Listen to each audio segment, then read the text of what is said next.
Welcome to Midwest Paranormal Presents Paranormal Soup. I'm your host, Jason Bland, and tonight is Open Lines World Wide Web of Weird Night extended because the guests had to cancel. Yeah, that happens. So it's probably a shorter show tonight, but we'll just hang out, go over some of these weird, strange news that's been going on. I mean, well, the world's just blowing up today, right? You know, we got NATO attacking Russian bases and nuclear subs. That's great. That's great. That's great. A guy in Colorado setting people on fire. Yeah, it's just been going just swell. The world's on fire, but hey, who cares? Everything's still weird, and we got a lot of weird to get to, and I'd love to hear from you guys tonight. Call in, join the conversation. What do you want to talk about? You know, the world on fire, new World War III? I don't know. Got some paranormal weird experience? We'll talk about that. Whatever you want to do, because it goes, you make the show tonight. But, you know, we will open up the phone lines, you know, a little bit. It will be a shorter show, but we do have a lot of weird articles to get to, so we're going to get all that. So let's go ahead and get rolling into the show. Don't have much else to say. You know, when your guest cancels, it kind of throws things out, and they didn't mean to. Things happen, you know. These things happen. We'll get them rescheduled. Like I said, we'll have open lines. Come hang out tonight with us, with me and Jamie. I don't know if Rob's making it or not, but come join the conversation. Lines will be open just here after the first commercial break, but we got some weird news, so let's go ahead and get rolling into the show.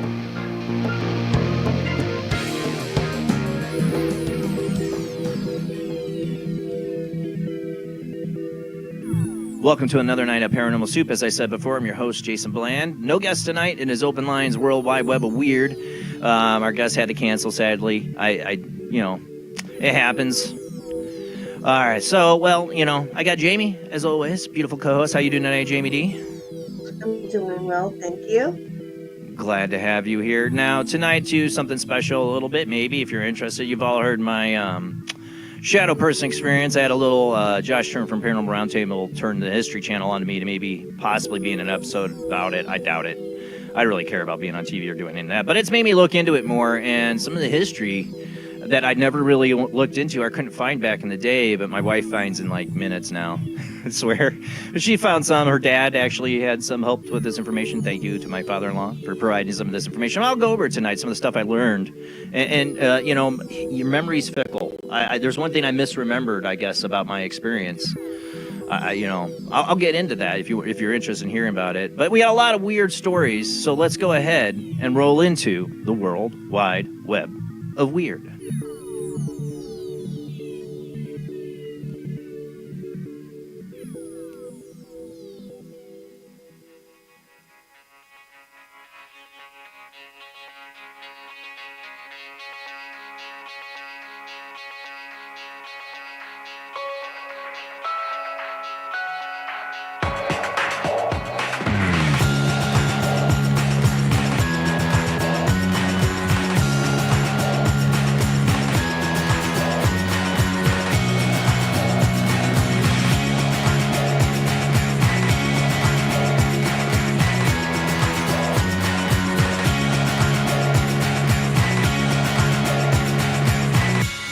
Tonight on the World Wide Web Weird, I figured I'd start out with this story because I had it last week and I had to skip over it because we were running out of time. I really wanted to get to about the AI thing, I think it was. But I didn't want to miss this one. It's kind of interesting story out of Michigan. Father and son encounter Bigfoot in Monroe County, and it's been found to be a pretty credible story from what I'm hearing. And you know me, I'm in Indiana. I'm right on the border of Michigan. So, you know, maybe I have a chance to go see a Bigfoot one of these days. Go Bigfoot in Michigan. I mean, I've been told they're in Indiana. It's the one thing I haven't experienced as a cryptid. I'd love to. For those listening on the Paranormal Soup radio network, we are a webcast streaming out live to Facebook, YouTube, and Twitch. But if you want to come watch, because I have one video tonight, some photos and that stuff. But I will basically narrate as best as possible. All right? Yeah, that's not great, but here we go.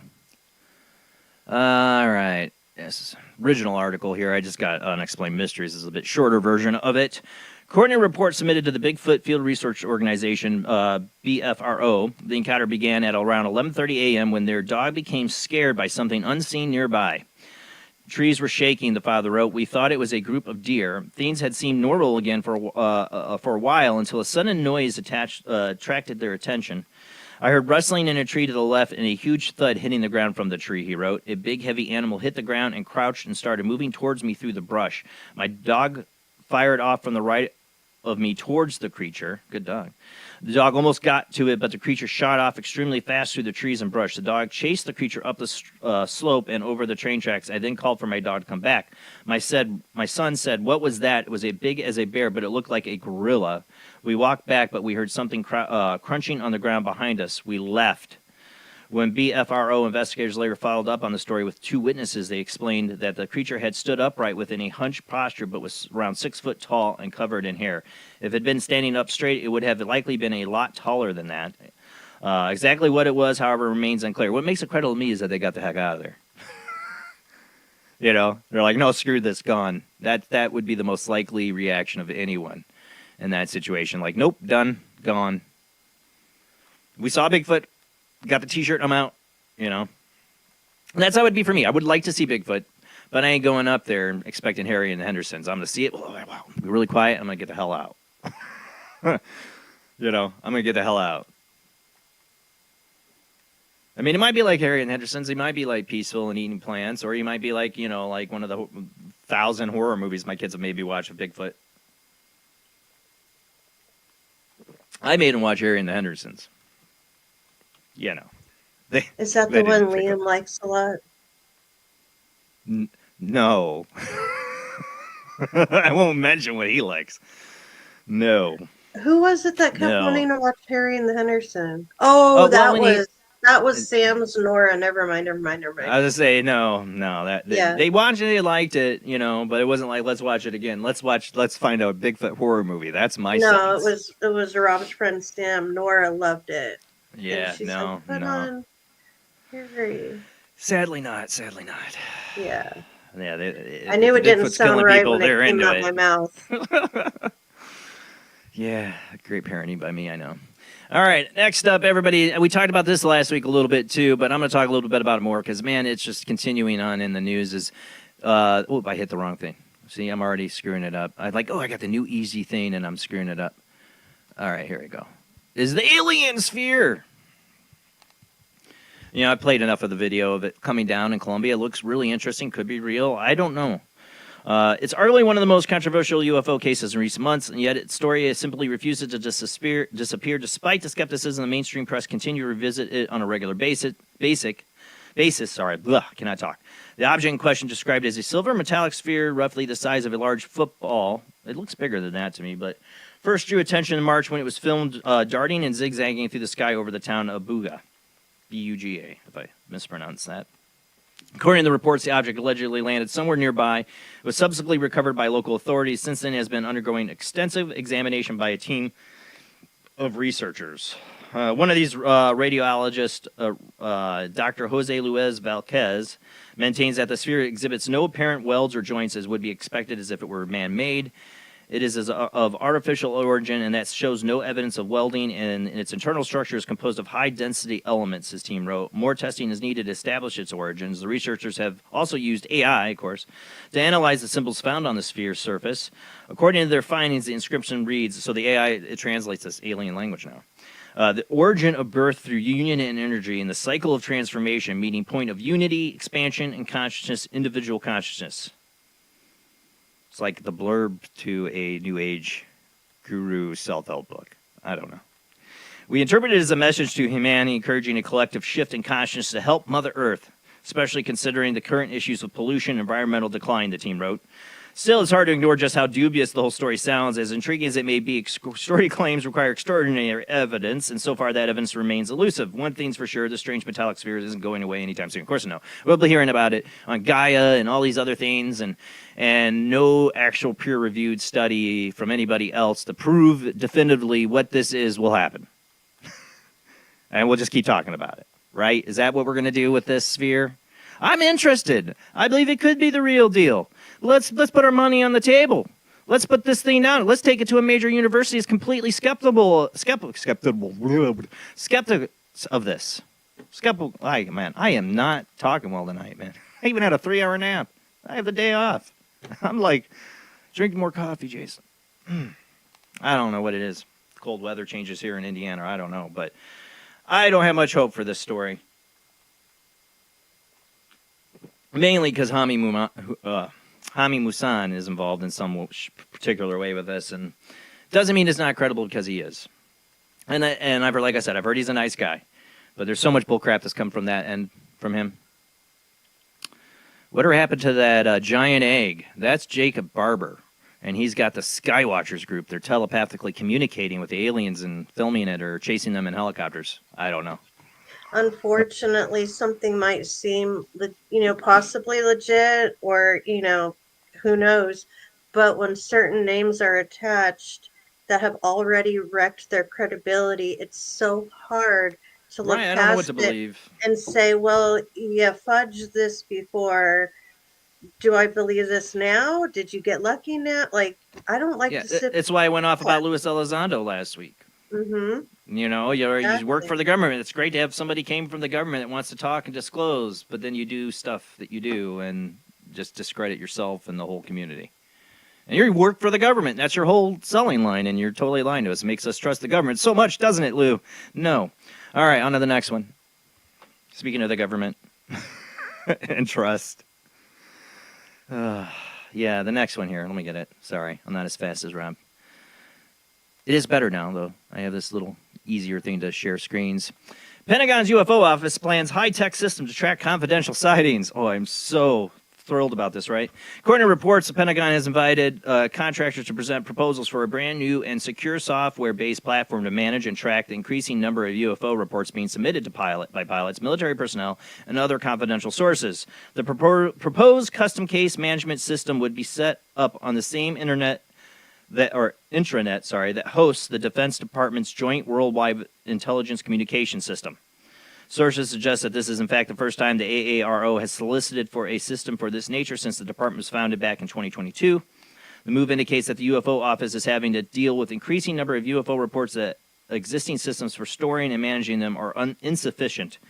A case management system or CMS will assist ARO in tracking the status of the UAP reports in its holdings and its meetings, its records management requirements, particularly as the office works to launch a public UAP reporting mechanism. Man, bureaucracies suck. Like you started in 2022, and it's almost it's 3 years later, and it's taking you this long to propose a system to do this. 3 years. 3 years to propose a system. It's not a media. We're just proposing it and asking one of our buddies, probably somebody's getting a kickback here, some other company is going to get kickback to build this system 3 years later. But trust, disclosure, transparency. Yeah. Sue me if I'm a skeptic or pessimistic about any of it. It's good. Because I am. There needs to be a balance. Like every moth on the Ring camera is not automatically an angel. And if you deny that such angel does not make you a hater or a non-believer, like, You just think logically and think no. You do most this. likely You do this Spock. Interesting. That's his way of being polite because he can't lie There and say you go. anything. And what he's really saying, it's interesting you believe this load of bull. Mm-hmm. And You you know, work Star Trek. backwards. If it turns out it's not a moth and it might be, then but it's not the first thing you start with. You need to think first. Yeah. All right. Well, now we got you. This next one is a video. This is a UFO mothership over Guatemala, and I got to be careful. This one, make sure I mute the audio right away when it plays it. Let me just get this video file, and let me get this up, and I'll pause it and mute it. Yeah, shush, shush. We don't want your AI music. We'll get to this here in a second. I'll get nailed for that 1 second. All right, this one's from Guatemala. If I may, article wants to load from coast to coast here. Tim Binnell, I believe. If it loads. Wow, why? I hope my internet's not slowing down or something. That's weird.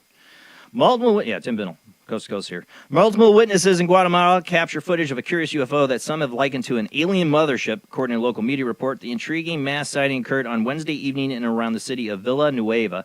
An impressive collection of videos filmed by several bewildered observers show that from some perspectives, the peculiar object appeared to support 6 horizontal lights.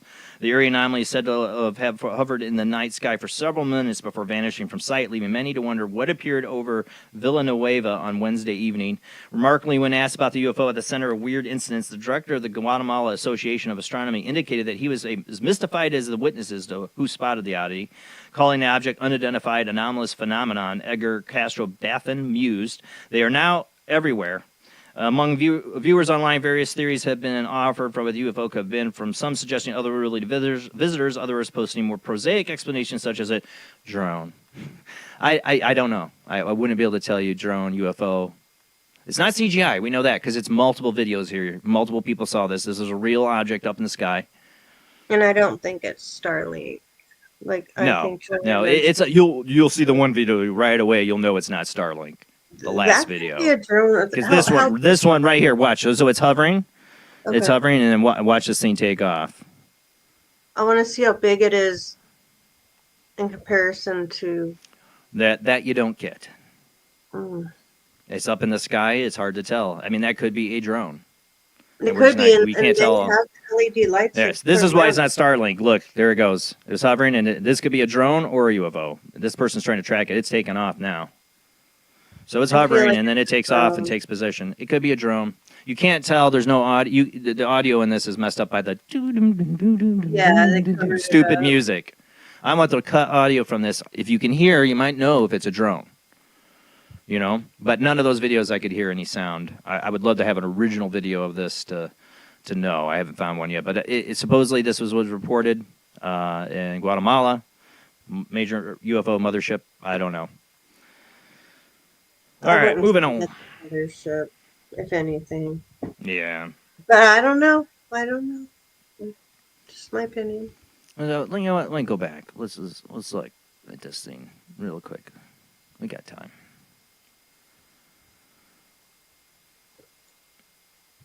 I mean, it's definitely, whatever it is, it's putting on the bright lights. I don't know. I don't think so. I don't think it's circle. Look how the other lights. It looks round there. Oh, it kind of does look round there. Yeah. Bend.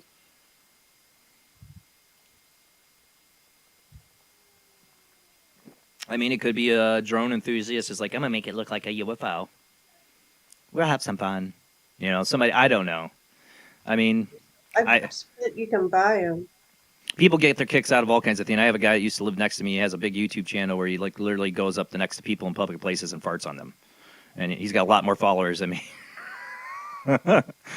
Saying people do stupid stuff. It could be a guy that decided to make it look like a UFO. If that is it, that was the intention. They wanted it to look like a UFO and fool people. I mean, there's no reason for it to look like that otherwise. Or it's the real deal. I don't know.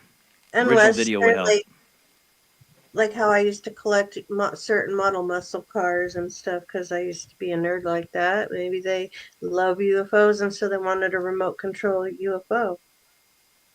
Yeah, I don't know. I mean, yeah, it's part of that. But you might have some fun one night and decide to make it look like a UFO. People do things. I mean, with All right. UFOs, the trees burn, things move usually, like you can see blowing around. It just doesn't seem like a UFO. I don't know. I mean, what would seem like a UFO anymore? You don't know. I mean, I don't know. I don't know anymore. Land of Illusion. Is it CGI, AI, Digicabra, real but drone, balloon, What do or you the guys? actual real deal? I don't know anymore. I never know. I never have known. I really don't. I'm just as clueless as you. But I would just go, ooh, interesting. But it is interesting to me. Maybe one of these will be definable proof one day on this show. No, not really. All right, moving on. Oh, no, damn it, I hit the wrong button again. I'm doing the old way and I keep forgetting the new way. All right, where are we at? We're on, number 6. This is kind of an interesting one. Ghost on a plane. All right, I don't even have the article ready. And it's loading slow. But yes, woman claims to have seen a ghostly pilot during Raynar flight, as long as he's not the one that's supposed to be piloting. All right, if I can get the article to move here. 27-year-old who had been on the flight with her brother first realized that something was up when she spotted an unusual figure sitting next to a passenger 5 rows in front of her. He looked back at me, knowing I could make that connection, she said, but instead of using my body as a channel like a spirit usually does, he funnily saluted me, giving me respect, but also confirming that he knew I could see him. So this is one of these people that sees him regularly. Maybe he was there for a nervous family member, or he could have been an old pilot who flew that exact plane. It was very magical. I didn't tell my brother. He would have thought I was being strange, as always. You get goosebumps, but also a sense of peace. Chloe maintains that she's had numerous paranormal experiences over the years. Across the road from my parents' house is a cemetery, which I explored and felt connections in, she said. But there was also a ghost at the house. It was an older man. He was unhappy with my dad as he had been doing work on the house. I couldn't sleep for days, but he meant well. It's from Wales Online, but obviously she sees ghosts. Now, my interest in me is she really does see ghosts. And she saw this pilot sitting in the plane. Was he a pilot that flew on it before? I mean, how old of a pilot? Or is he just catching rides at the airport? On any plane. Because, I mean, if it's old ghost, that ain't the same plane anymore. Let's hope not. It won't be flying on it. You never know these days. If you could see the dead like that, like she does, has that ability, that's one place, like a UFO, I don't want to see a dead pilot or ghost at all on a plane. Maybe he just always was at that airport, and so he just got on whatever plane was in his spot. I don't know. I'd be a bit creeped out about that. Like I said, no UFOs or ghosts on a plane. No snakes on a plane or snakes anywhere. And no ghosts, no UFOs on a plane. Like, I am not a big... like, my wife, she's scared of flying. I generally have been on flight, and I would look out the window and enjoy it. I enjoy the flight. I like flying. I don't like airports. I hate airports. I hate them with a passion. But anything could disturb that peacefulness on the plane. At any moment, I am a definite worry wart. And you take me out of that zone of of the flight into there's a ghost sitting over there in the corner, or there's a UFO flying out the window, or there's a guy on the wing and nobody believes me. Sorry, Twilight Zone flashback. There was just a nut job standing on the seat, kicking down the seat, reclining. You've seen plenty of... We played plenty of videos on here of craziness on planes. The worst part is the people, Yeah. The scariest are the people, right? It's already bad enough you got to deal with them. I'll take the ghost over a nut job. True. I would, definitely. Maybe the UFO on the window and the freaky guy on the wing in Twilight Zone, too. Yeah. See, there's a lot of factors. Now I don't want to fly anymore. Nope. See, you ruined it. All right, hold on. Let me get this out of here. All right, next up, what do we got? What's the... because we're going to go to commercial break soon. And we'll continue on with the weird and start opening up the phone lines. But this last one before commercial break, I think, will fit in. The original article here from Leeds Live. I got Tim Bindles from Coast to Coast because it's shorter. Demonic possession and black magic blamed for bizarre house fire in Britain. This title here. The Leeds original title. Man possessed by demons sets fire to his own house after black magic attempt. Not Florida, man. This is in England. In an eerie story out of England, a man claimed to be possessed by demons. You remember last week we had the Russian guy and the marijuana? Jumping out window. Well, this guy claimed he had been possessed by demons as he was being rescued from a house fire where he had been practicing black magic. The bizarre incident, which came to light this week at a court hearing on the case, reportedly occurred back in October 2022. When first responders were called to a blaze at a home in Leeds, firefighters arriving on the scene were undoubtedly taken aback when they entered the residence and discovered peculiar patterns drawn on the floor with a powder believed to be sugar or salt. Salt, probably. The call only got weirder from there as rescuers subsequently met Amir Mariki, I don't know, who lived at the home, initially greeting them with a literal hiss. That's not good. The man motioned. I mean, when somebody hisses at you, I'm done with them. You can burn in that house, buddy. With a literal hiss, the man motioned them to some bottles on the floor and warned the firefighters not to touch them as they were black magic. Mariki also explained to the astonished fire responders that he said captured demons and he was already possessed and his life was over. The man was so adamant about his plight that he refused to leave the residence and had to be forcibly removed from the firefighters. As the investigators' investigation into the incident led to the discovery of additional puzzling patterns throughout the house and multiple spots where the fires had been started, Mariki's neighbors echoed his strange claims, telling police that the man referred to the bottles and referenced them being black magic. When they spoke outside at the first responders put out the blaze, ultimately arrested and charged with arson, the man pleaded guilty, was given a suspended sentence this week by a judge who cited a psychological report that attributed to the incident as mental health episode. I think it's more than an episode. I think it's just lots of episodes, like a whole season or two or three or a life. This guy's pretty messed up. That's it for this part of the World Wide Web. We're going to have more extended, but what it reminds me of, what I want to say is the first opening chapter of Malachi Martin's Hostage to the Devil. That's what that reminds me of, if you know what I'm talking about. But we got more weird news coming after this, and we're going to open up the phone lines. You can make the show tonight. We're not going to go probably the 3 hours, but maybe we will. Maybe you'll make it happen. I don't know. Some open lines nights, we end up doing that with enough phone calls and people that call in. If not, we'll cover some of the weird stories ended early tonight. But, join the conversation. Call in after this commercial break, though. Hold on. I'll let you know when the phone lines are open. We'll be right back.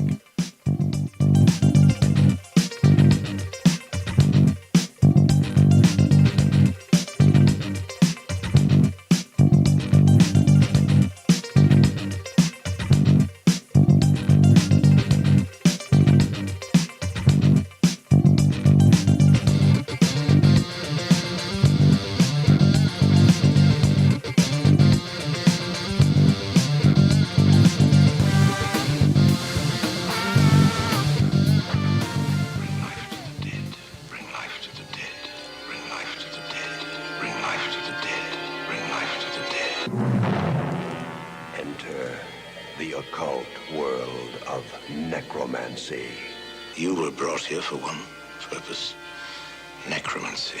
A ceremony dating back to the pre-Christian era. It's the art of reviving the dead.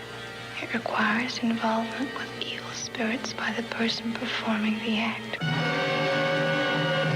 The devil god brings life to the dead. No, please. No, please. And death to the living. Necromancy. Starring Orson Welles and Pamela Franklin. From Cinerama releasing. In color, rated PG, parental guidance suggested.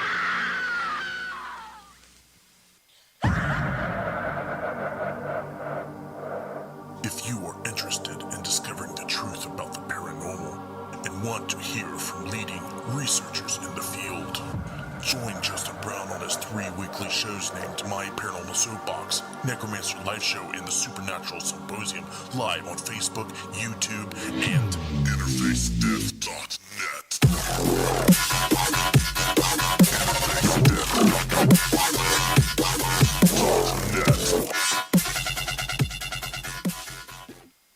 He is conducting an experiment into the combined effects of sensory deprivation and hallucinatory drugs.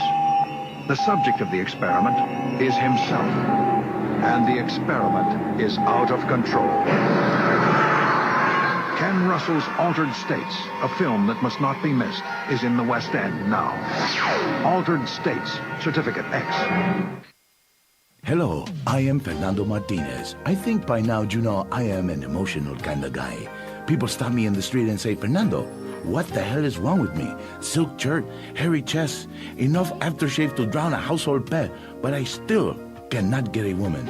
I tell them you are an ignorant fool. Without a symbol of power and fertility around your neck, what kind of woman is going to respect you?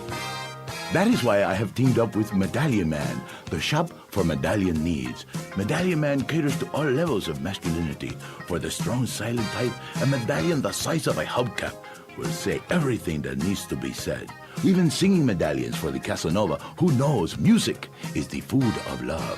Model trains, dollhouses, diapers, whatever your interest, we've got a medallion for you. Don't forget, every woman knows if you can support a medallion, you can support a family.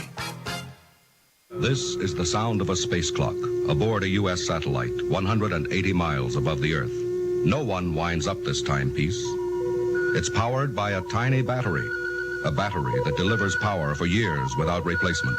Now the same type of battery, the Duracell battery, can bring new reliability and long life to your battery-operated equipment. Radios, cameras, toys, all run far longer. Duracell batteries, the long-distance power cells, outlast any ordinary battery. The same type of battery that keeps space clocks running for years can bring long life to anything powered by batteries. Dura, as in durable. Cell, as in power cell. The Duracell battery, made by Mallory. Switch to DCS ranging. 240, nominal to profile. We're in the pipe. 5 by 5.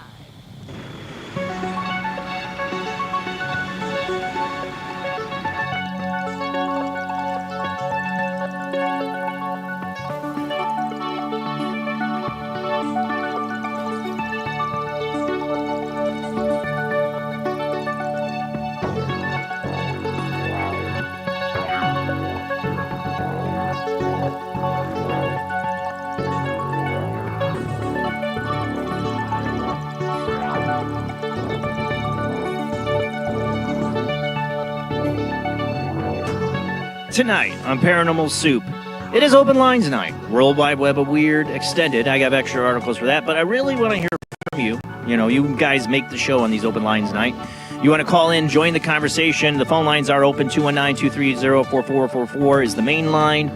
260, I'll give you the other numbers. I'll put them up there. I always forget them.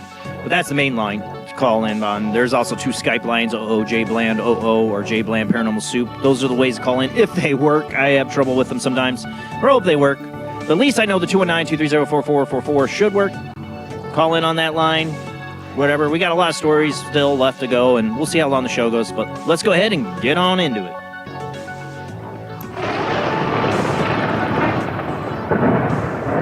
Don't know why I took on a country accent there. I have no idea. I'm totally loopy today, I guess. All right. What do we got next? Not that one. I got to remove that one. Let me get the banner up there. So the phone lines are 219-230-4444, 260-225-9419. Skype IDs are oojblandoo or jblandparanormalsoup. Call in, join the conversation, but we'll continue with the weird stories for now. Let me get the comments up. There's this thing here. What does this show comments on stage? What does that do? Does it just start putting them on stage for people? They can see them? All right, we'll leave that up. We'll let you guys see your comments. You make the show. Try it out. StreamYard's new feature, right? All right, what's the next one? Oh, let me pull it up. I lost what number we're on. Darn it. Which number am I on? Oh, yeah, it starts running them It's up 8. the side.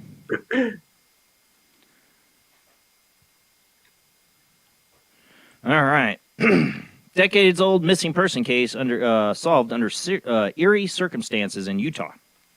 This is an original article here, but I got the, of course, Coast to Coast for the shorter one by Tim Binnell. Decades-old missing person case in Utah was recently solved thanks to a series of strange events that included an unfathomable coincidence and an eerily accurate prediction from a psychic. According to a press release from the University of Utah, Douglas Brick vanished from the school's campus in October 1973. Following a futile search for the young man and a similar fruitless investigation into the matter, the case went cold until 2022 when authorities rediscovered the mysterious disappearance and set about trying to solve it. The efforts proved particularly difficult as records from the incident had been lost in the interim, leaving authorities to start from scratch with very little insight into the circumstances surrounding it, Brooks' disappearance. They soon discovered that his sister had inquired about the case a few years earlier, which allowed investigators to acquire familial DNA and learn more about the missing young man. However, the true breakthrough in the case came when Major Heather Stutzenegger? Sturzenegger? Wow. It's not Schwarzenegger, it's Struzenegger.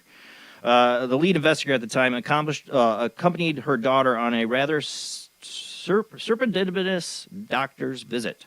While chatting with the Dr. Stephen Warren about her work, Struzenegger, it's going to kill me, that name, was astounded when he replied, "That's strange. When I was a student at the U in 1973, my roommate went missing." To her profound amazement, the doctor was talking about Douglas Brick. Warren subsequently provided a wealth of insight about the case, including the crucial details of where authorities had searched for the missing young man. And around a year later, some hunters stumbled upon weathered skull fragments in that very area. When authorities tested the bones, it was determined that they were Brick's remains, which finally closed the case that had gone cold so long ago. An additional accounting element to the story came by way of a diary kept by a young man's late mother, Donna. In 1990 entry, she recalled encountering a self-proclaimed psychic working at a department store. The curious conversation convinced her of the woman's gift, which had led her to ask what happened to her son. The psychic indicated that the young man had died after a fall of some particular treacherous terrain in the foothills outside the campus. Chillingly, the location was ultimately where Brick's bones were discovered decades later. A message was also imparted by the psychic at the time was that the young man really wants you to find him, leaving one to wonder if he had a hand in the strange series of events that ultimately brought the case to a close. And I love this story because it's all these different coincidences and things that led together. The hidden hand kind of thing. And recently, you guys have heard about I've talked about my shadow person experience. And it was filled, that whole experience when I was 17 to 18. I was, for 4 months or so, was plagued by this shadow being, demon, you want to call it. I don't know. I would say by God. But it all tied into this weird thing that happened. Is that I had gotten this shadow person, picked it up, basically, this demon, at these train tracks behind an old bowling alley. And at the time, I didn't know anything about that area or what was going on, and this thing followed me home. It's a long story. I've learned a lot since I wrote it out in Mike Rickseker's book. It was the first time I'd ever really written it out. And, there's scenes later I wish I could go back and change because it's like, no, I don't think that was right, or your memory's wrong. Well, one of the things was, during this incident, when it kind of all almost came to a head, I'd gotten a call from my best friend who was with me during all this, and had been suffering by the shadow person as well. His father had called us over, and we found out the first night we really encountered this thing or brought it upon ourselves, that same night his father was at this bar, and he sat down, and he turned this guy and doesn't know why he said it. He goes, "You remember when those 3 kids were killed out behind suburban lanes 30 years ago?" Which would be like 50 years ago now. It was 1966. The guy turned to him, and I thought his father had said that it was his daughter, but I might have been wrong. I was pretty in a not a good state when I'm having this conversation with his father, because I had just seen the shadow person outside their house. I was being tormented by this thing. So maybe he said kid. I don't know. I don't know. But it was 3 boys that were killed. I found my wife and her dad knew and remembered, did some research, her father, thank you, on this. Let me get the thing up here. But it made me think about it more. I've been doing research on it. I wish I should have done this years ago. I don't know why I avoided it. It's like looking into you're afraid of stirring these things up, because what I dealt with was something I never want to deal with again, to be honest. So I kind of looked away from it for a long time until I started doing the show 10 years ago. Let me see if I can pull this up here. So this is what my wife found. I know you guys probably can't read that. It's all we could find on the internet about this incident. It was, we just passed the anniversary of it not long ago. It happened on May 14th, 1966. A group of children were playing near the railroad tracks. They were struck and killed. There was multiple fatalities. Doesn't give you much information here. The incident involved several local children. Doesn't even tell you how many, but it was 3.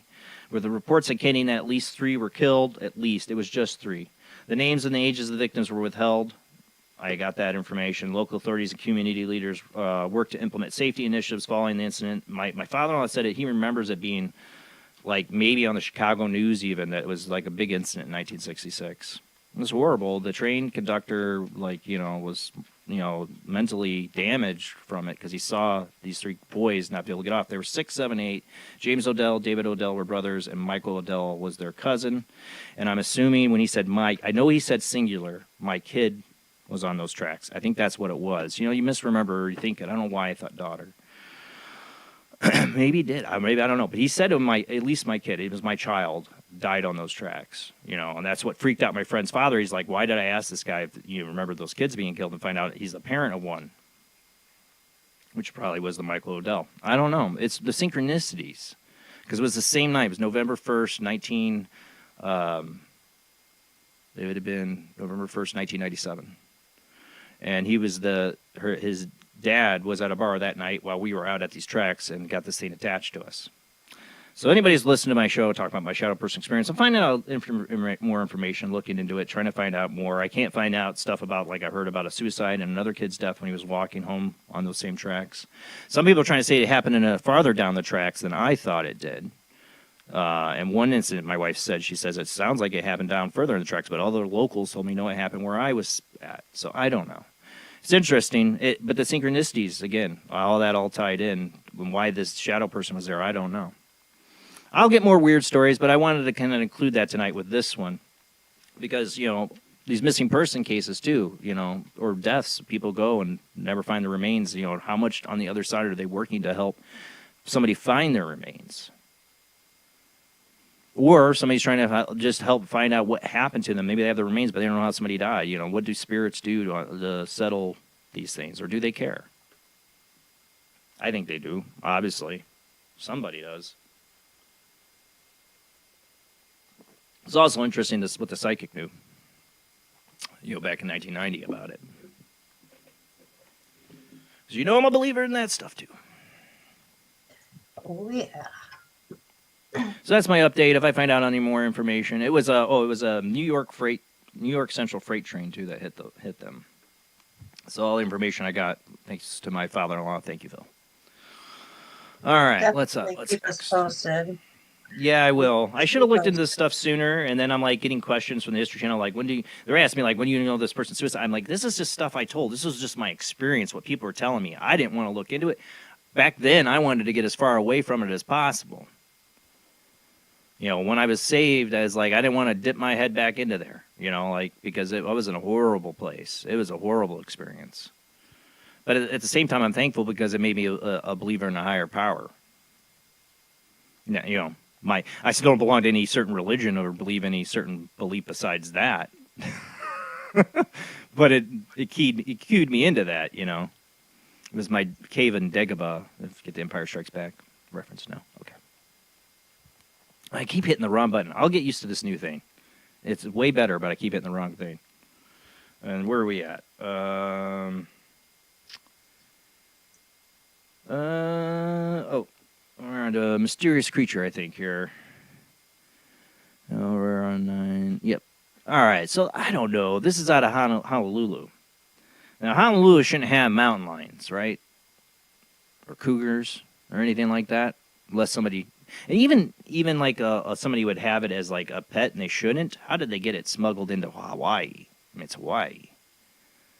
I don't know. These things happen, but there's this. They were talking to us on the local news in Hawaii. A Hawaiian man sparked something of a guessing game after snapping a pair of puzzling pictures of a mysterious creature lurking on a hill. According to local media report, Davin I just got a missed call. We'll get to this story. I want to try to get this call. 7040 is the last numbers I see. Could be wrong. I'm going to try to call you back. All right, it looks familiar. Like one of those numbers. I'm trying to call it. We'll get to this picture here in a second, but you tell me I think dog in this one. Is it calling it? I don't hear it ringing. No signal. Why am I getting no signal? Just VOP calling is on. In call. Tap to return call. Oh, dialing. Poor signal. Why am I getting poor signal? It should be going off my Wi-Fi. It says it's ringing. Why is it poor signal? Told you, my bunk phone line's here. And like it came up, it was like gone. It might be because of the signal. It says fair now. Let's see. We got somebody on the line here? Calling you back. Hello? Hello? Hello? Adrian? Should I try talking to you on my cell phone? Because I can hardly hear you on my home phone. Yeah, it said poor connection. Now it says good. Can you hear me, though? Not really good. I'll hang up and I'm going to use my cell phone to call back. Okay. It's so I know why. bad, and I hear it's going to interfere. Yeah, I know why, because you're All calling on a... okay, go ahead. I'll have her call back. I know why, because it's VoIP calling, and it doesn't do well with the landlines. Voiceover, yeah. I always know it's her, though, because it's always the same sounding static in the back. She's got the ear for the static. I'm leaving. You're going to hear the call, so I don't miss it, because I'm going to try to catch it. But yeah, that's one. I use VoIP calling just for because the cell signal down in my basement ain't the greatest. So most people are using, a phone in their home on their Wi-Fi, so it usually works out. But sometimes, if we do have a bad connection, sometimes that's it. All right. Oh, there we go. I can't hear when you get a call. It didn't come up. Hey. There. You there? You sound kind of far away. Okay. Yeah. All right. Do you hear me though? You there, Adrian? Yeah. All right. All right. We got you. You're on. Okay. In medium, Teresa computer. Oh, you're cutting out though. I don't know. You have? You're cutting out bad. Probably these damn solar flares. I can't. Dropping my calls. It says the connection's good on my end, but it's not good. I got the green light. You there, Adrian? You've been cutting out. Damn. Garbled. It's the. Yeah, it's cutting out. Hey, Adrian. I'll try back later. Can I call you on Facebook? You can try. Okay, I'll try that. Hold on. Can't do this for everybody because, I know everybody is Facebook friends. This might Incoming work. sideline call ID. Call ID. That's a different number. Somebody else was trying to call incoming call, but it doesn't, take it. Yeah, that was her other number. Okay, hold on. Let me try that. Adrian. Where is she? Oh, no. I'll have to look it up.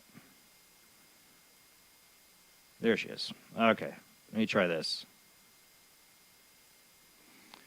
That was VoIP calling. Didn't work well, too.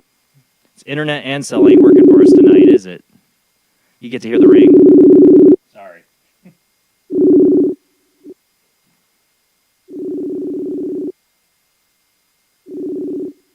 We'll see if it picks up. I won't make you listen to the rest of it. Oh, hold on. Two computers going at the same time. All right. You there? She's got computers going at the same time. I heard that part. Go ahead and get everything shut down that you need to get shut down. Hopefully this works. Holy cow. All right. You hear I'm me? confused. Just mute all the... Yeah, mute all the other ones. Can you hear me at all? I hear you just fine. Okay, I can. Let me turn up my volume. Yeah, make sure you turn the show off in the background. Yeah, there we go. I got the show off on the left. I'm on my, what'd you call it, Android? And you sound good. A lot better than the other two calls. Okay. Yeah, have you ever heard of the Long Island Medium? Oh, of course. Yeah, Teresa Caputo. So I'm going to go see her this Wednesday. She's going to be local in Connecticut, but I saw her. I got a story to tell. So cool. I went to, I don't know if it's called the Springfield Symphony Hall. That's in Massachusetts. It's a huge theater with balcony seats. And this was back in 2017 before my husband passed. I think we went in January. He was in a wheelchair. I wheeled him in. We Make sure you got keep him in the balcony seat. Make sure you keep your Android close to your mouth because you. Oh, okay. Yeah, you're good. There we go. I got it close now. Okay. So, anyways, yeah, this is about 3 months before he died. So we're way up in the balcony. She put on a heck of a show, as she always does. Right. And she came up to the nosebleed section where we were, saying, okay, there's somebody up here lost their wife. Husband's first wife died of cancer, but he wasn't responding to her. I'm like, Ted, go ahead, Yeah. So I ended up pointing over him, and she came all the way over and and I guess his deceased wife's spirit was giving him messages, and she had one for me saying, thank you for taking such good care of him, et cetera, et cetera. But then Teresa said, I have this song in my head. And she started to hum it like, la, da, da, da, da, da. And she goes, silver leaves and summer breeze. She said to Ted, does that have any meaning for you? And he said, no. And she gave a few more lines and a little bit more of the tune.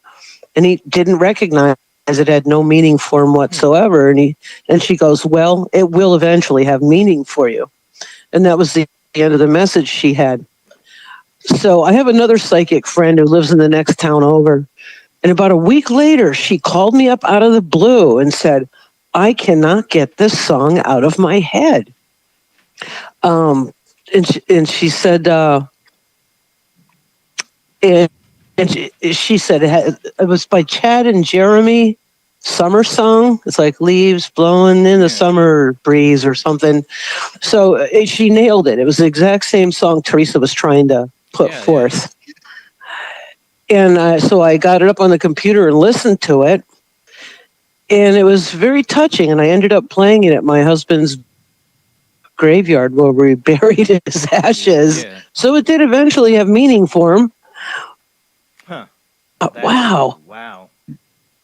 That's a really connection. So girlfriend and I are going this Wednesday, and I'll let you know if anything I've watched happens. some of the episodes I mean, of out her of old show, like the show she used to have, and it's like I watched John Edwards and watched James Van Prague, and I've always been interested in that, world, but it's like, how much does Hollywood muddy it up? You wonder, I'm not saying she's fake. I'm saying they just muddy up the whole experience and what's actually happening. I mean, call ended. I didn't know she left. Quality good, I guess. I didn't even know she hung up. I was Is she always mean to? curious about that Tyler, the celebrity medium. Which one is that? Oh, yeah. And the taxi cab guy. There's that taxi cab guy. I can't think of his name. He would get people in the taxi cab and give them the reading, all that stuff. I've heard of it. I have him on Facebook somewhere. I can't think of his name at the moment. Phone lines are open. Hopefully they work. I don't know if it's better than Adrian. She said she lost it. She lost the call? Damn. Mm-hmm. I can bring her back. Story. It is a good story. I don't know if she had more to it. Call me back on Facebook, maybe. I don't know why it's doing that. Let me check my... Yeah.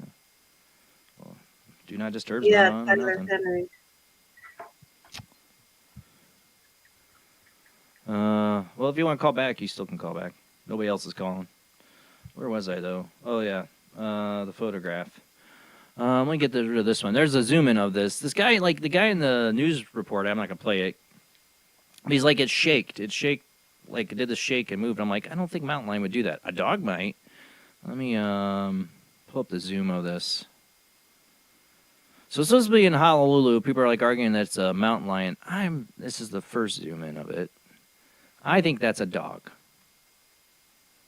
They said, the wildlife people came out right away when he sent them pictures.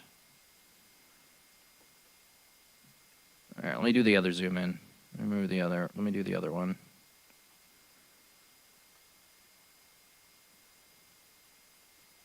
A big dog, but I think a dog, not a mountain lion. Yeah, at first I thought it was like the head back with the ears, but this looks like the head with the dog's ears back, and he's just kind of sitting there like looking forward. I guess they were up there like throwing rocks. Like it went narrow. It went into like a brush area where they thought like it might be staying, and the forest people were throwing rocks into it, trying to see if they get anything to come out. Nothing did. And I'm like, that's probably a dog that moved on, a big one though. But yeah, they were, they're arguing in Honolulu if it's a cat. They got a big cat like, England. Let's move on. But maybe it's because dogs are evolving. That's the next story. See how I tied it in? All right, next story. Are dogs evolving? You know, I mean, it says, like, where's the evidence of evolution? Why aren't, you know, the monkeys now evolving and other animals, you know? But scientists say dogs are entering a new stage of evolution. Not so long ago, we considered dogs to be assistants. They sent away intruders, herded farm animals, and protected our houses. Or, you know, protected you from Bigfoot, like the earlier story.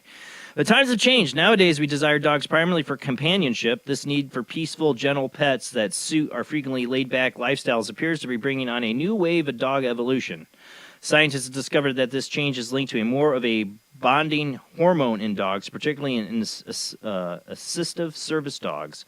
Studies indicate this hormone, oxytocin, causes dogs to seek closeness with us. Man, Kiki's got this, what is it called? Bonding hormone, whatever it is. My dog Kiki, she got it. When humans initially domesticated wolves into their friendly pets that we are familiar with today, dogs became more sensitive to the oxytocin. In 2017, a study by Swedish scientists examined how dogs learned to cooperate with us, such as seeking assistance when something was difficult. The scientists believed oxytocin was involved because it facilitates social bonding. How good is oxytocin depends on how it binds to things within cells. Previous research indicated that small variations in the genes close to the oxytocin receptors, the things that it binds to, influence how good the dogs are at communicating. This implies that some dogs' social abilities are in their genes, namely the ones that regulate how they respond to the oxytocin. Well, whatever genes my dog Kiki's got, she's the cuddle master.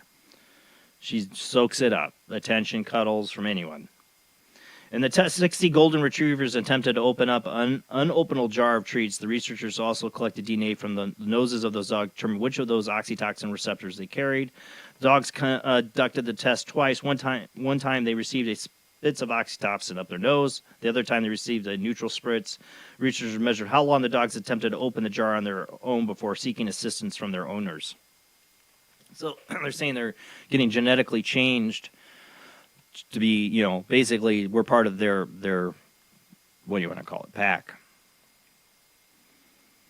I mean, you can look. I mean, dogs have evolved beyond that by human intervention because we breed them. We've bred and mixed their genes on our own. Sometimes horribly. You see these teacup, poor little animals they make that don't live very long and are tiny little small for some rich person to put in their purse. Get a rescue.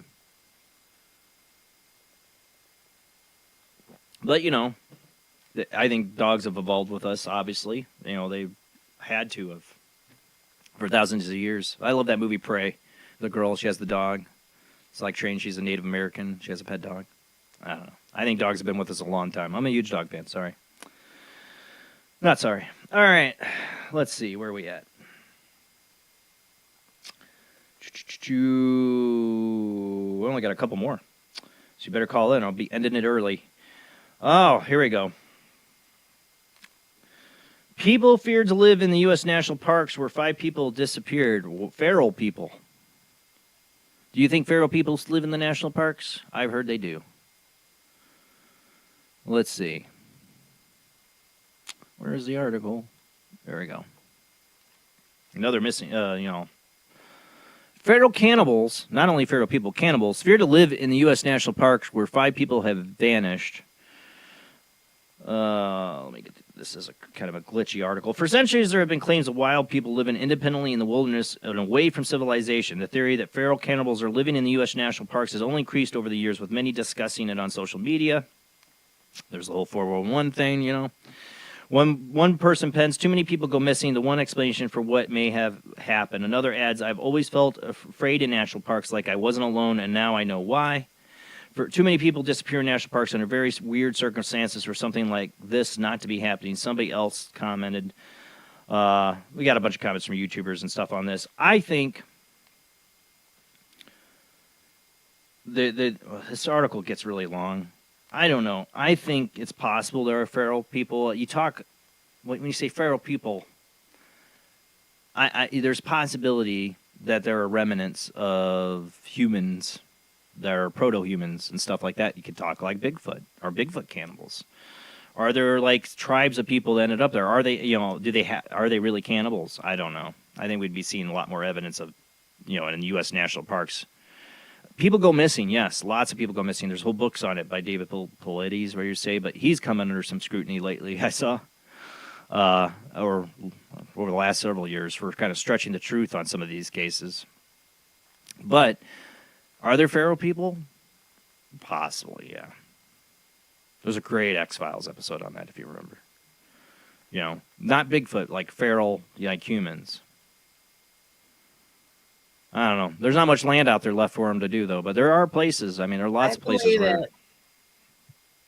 I think there is. I just don't think humans are built very well to be feral. I'm saying survivable-wise. Not to say that they aren't. They can't do it because it's happened. There's plenty of history of feral humans. But we're not built very well for it. I can't see how they could live very long. But is it an explanation? Are they cannibals? No choice, and they're growing up in that environment. They're going to have to learn to survive. I mean, you wouldn't survive very well being a cannibal. I mean, yes, people go missing, but that's not going to be a regular steady diet. It's not a steady diet. It's not like the national parks is they're McDonald's for them. I mean, I know people go missing, but they got to be living off of more than just being cannibals. It could be on the carnivorous diet. Well, what was it? Somebody was talking to me about a 2015 Kurt Russell movie, Bonesaw. And I haven't watched it, but he was talking about it's Native Americans. It was kind of weird. It gets kind of supernatural, and there's like these cannibal tribe that the Indians say don't speak English. And he's like, that just seemed weird. I'm like, no, that's actual like lore for a lot of different tribes that they dealt with cannibal tribes that didn't, that were, different. They didn't speak their language and they stole babies and women. That belongs to a number of Native American tribes and that. So that's where they got the whole plot line for that movie, buddy. It's actual history. Because he was saying, it wasn't really historic because they added in this whole supernatural element in these cannibal tribes. I'm like, actually, that is history, kind of, according to Native Americans.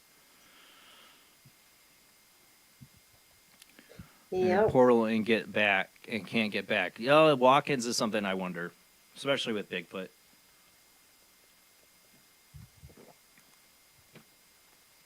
And does it happen more in the national parks? I don't know. But are there feral people that are? Would they be cannibals? I don't know. It'd be cool to have some sort of like a map showing. I bet they there have. is.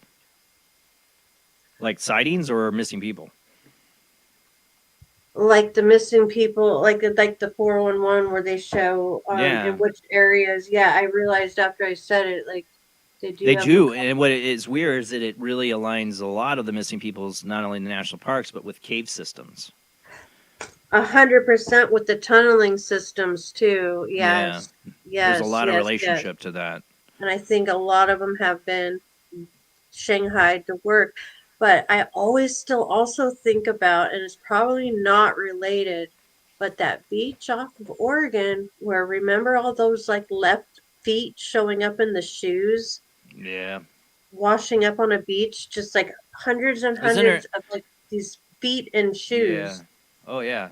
Like what did they that have that? They have that in Canada too, don't they? Isn't there a place in Canada? Is it Canada? That's what I wasn't sure. Canada, like I think it some is. border right there. I think it's Canada. I thought it was. I can't remember. Where the feet keep showing up in shoes, stuff.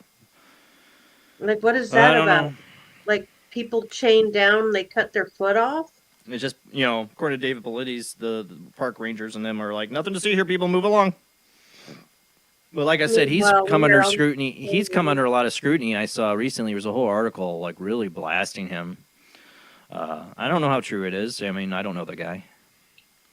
But when you get into this, you write books and you do tours and interviews and all this stuff. Like you wonder where people decide to. I stretch this enough, I'll get a good book. I don't know. I don't know if that's him. I don't know. Like I said, you can't believe anything. But I do believe in the possibility. I do believe in the possibility. Yeah. You just gotta be aware. People will tell a tale.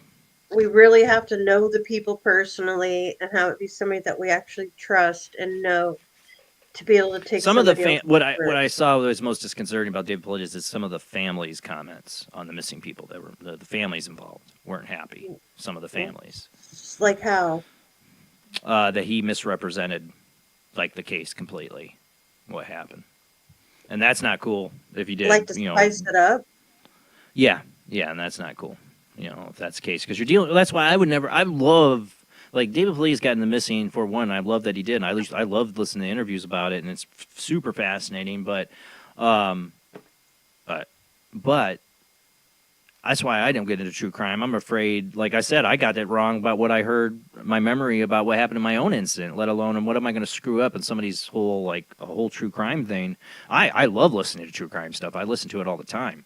I would just not want to do a podcast on it because, man, I'd screw that up. And you don't want to screw that I've up. You're gotten dealing with people so who many lost loved awesome ones. letters from loved ones. They're like, if you do this again, I'm not saying not to do it. I'm saying Yeah. I don't want to. That's why I don't do it. I love what you do, and anybody else that gets involved in it, I love it. It's just risky, like you could screw up, and that's something I don't want to do. I would not want to do that. I don't have time. If I had more time and I was, putting out more shows for this, and I had time to do something like that, really research it, not screw it up. I still might not, because I'd still be afraid I'd screw it up. 5 years, man. But that's what we got AI for. It's going to keep us from screwing things up, right? Just depend on AI. Right? You see those headlines. Well, that's what prophets are now. AI chatbots are fueling self-proclaimed prophets. That's what this article. Oh, this is Tim Binnell's take on it. Rolling Stone's original article. People are losing loved ones to AI-fueled spiritual fantasies. This is the last article I got. This is from Tim Binnell, though. Growing number of people are turning to AI not just for productivity or entertainment, but for spiritual and existential guidance, sometimes with deeply unsettling consequences. According to a Rolling Stone report, AI-driven delusions are fraying personal relationships and blurring the lines between reality and fantasy. One woman, Kat, recounted how her husband became obsessed with using ChatGPT to dissect their marriage, eventually spiraling into conspiracy theories and emotional detachment that ended their relationship. He believed they had uncovered mind-blowing secrets with AI's help. What kind of mind-blowing secrets? I mean, I don't know.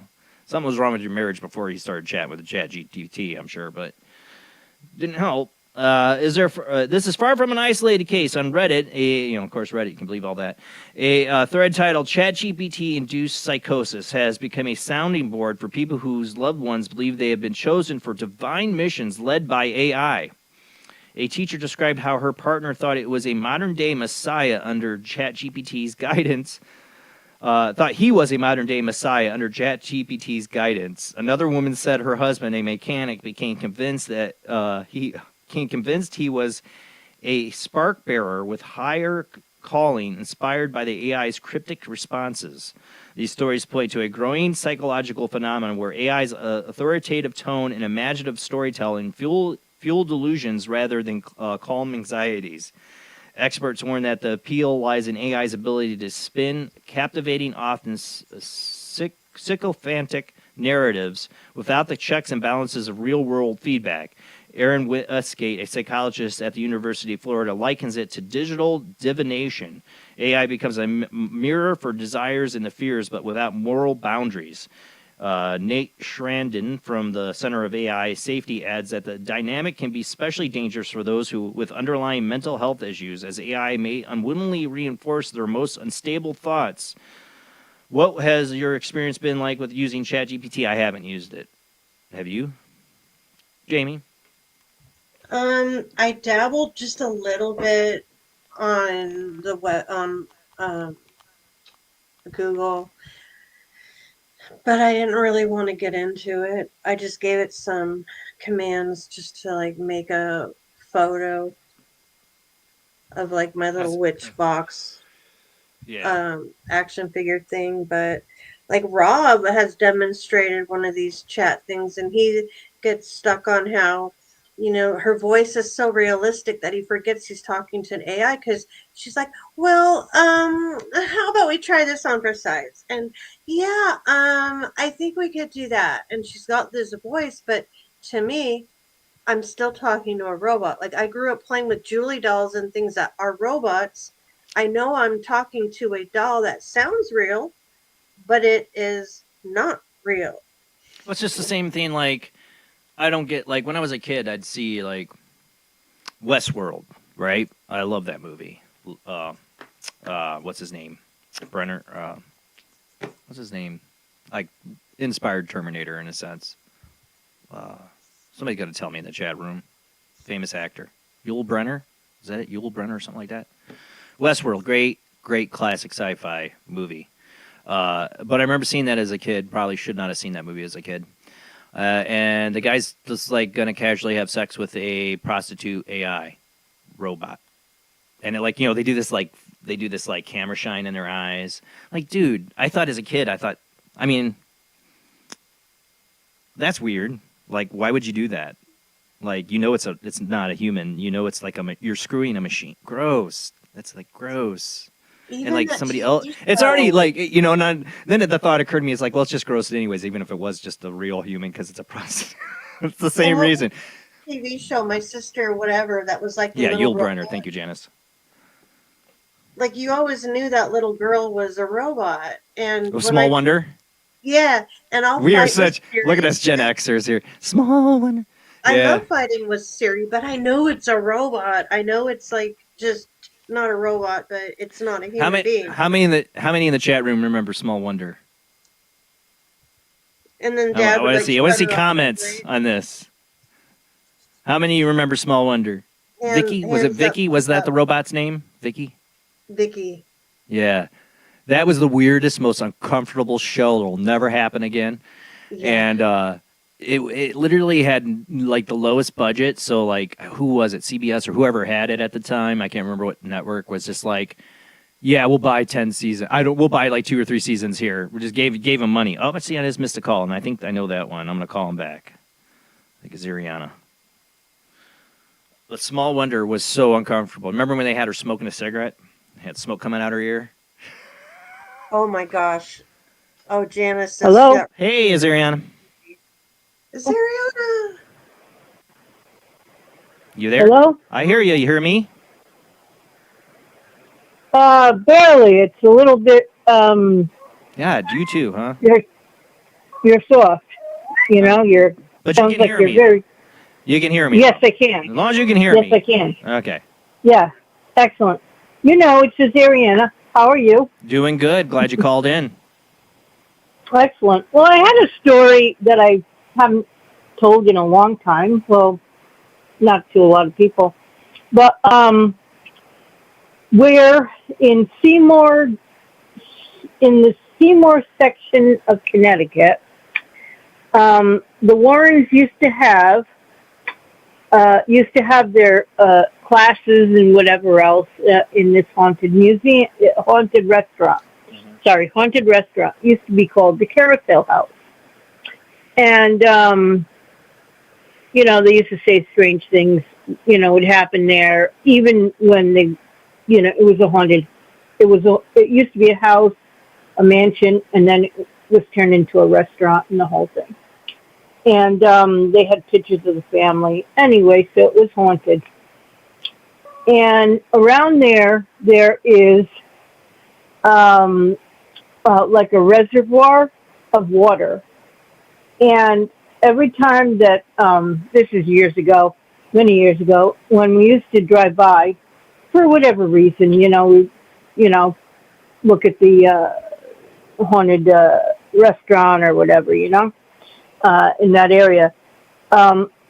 This reservoir has a bridge, you could drive on the top. It has a road, so you can cross over this bridge, this reservoir bridge. And every time we used to go over it, I used to freak out because I used to hear screams and, and people drowning and all this other stuff, Oh, wow. And I would say, and I would just go really crazy when I went over this bridge. And I never heard anything, I really wasn't into too much into investigating at the time. And so one day I'm at the Carousel House, and we were eating dinner at the time. And I said, I had related that. I said, we can't go home that way because, it's so terrible. I freak out, and, all I hear is, lots of people drowning and things like that. And one of the residents of the town said, you know what that used to be, right? And I said, no. And so he said there used to be, before the town was, they were trying to modernize the town, and there was a town underneath there, an old town underneath there, with churches and little schools and things like that, Yeah. way back in the day when the town was first settled. And in order to modernize, they had to in order to make it the reservoir, they had to drown. They had to tell the residents. Yeah, they had the residents of the town. They had to move because they had to put the water in there. And I said, I never really knew that. He says, yeah. He says, there are actual buildings down there, or foundations, if they're still, not rotted and stuff, and there's a graveyard there. And I was like, okay. And I never really had heard that story before. It's kind of like a terrible hidden history that happens around the country, Yeah. And so I said, wow, that's really weird. I really didn't know that, But so it's kind of awesome because it kind of validated without realizing it, what I was feeling at the time when I would go near and drive over this bridge, or this road. And it was kind of, it kind of, like I said, it kind of was, it was kind of validating. Yeah. Well, you said you heard like screams. I heard like screams and like people that had. Well, they didn't flood the town with people in it, though, right? I mean, it was empty. No, but I think that the people really didn't want to leave. Right. The settlers Right. didn't really want to leave. It makes you wonder. I mean, like if spirits are attached to a location, you flood it with water, how bad that is.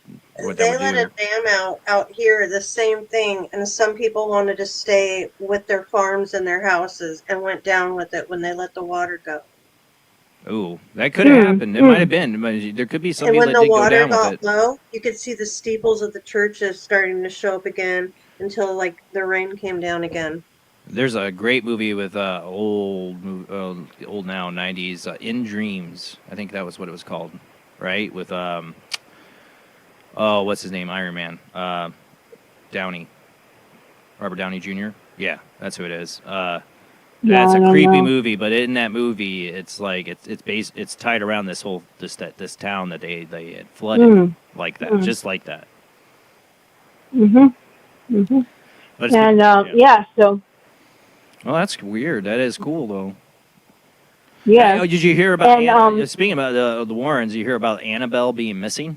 I forgot to have that article. No, no. That's a lie. It's a lie. So what do you know?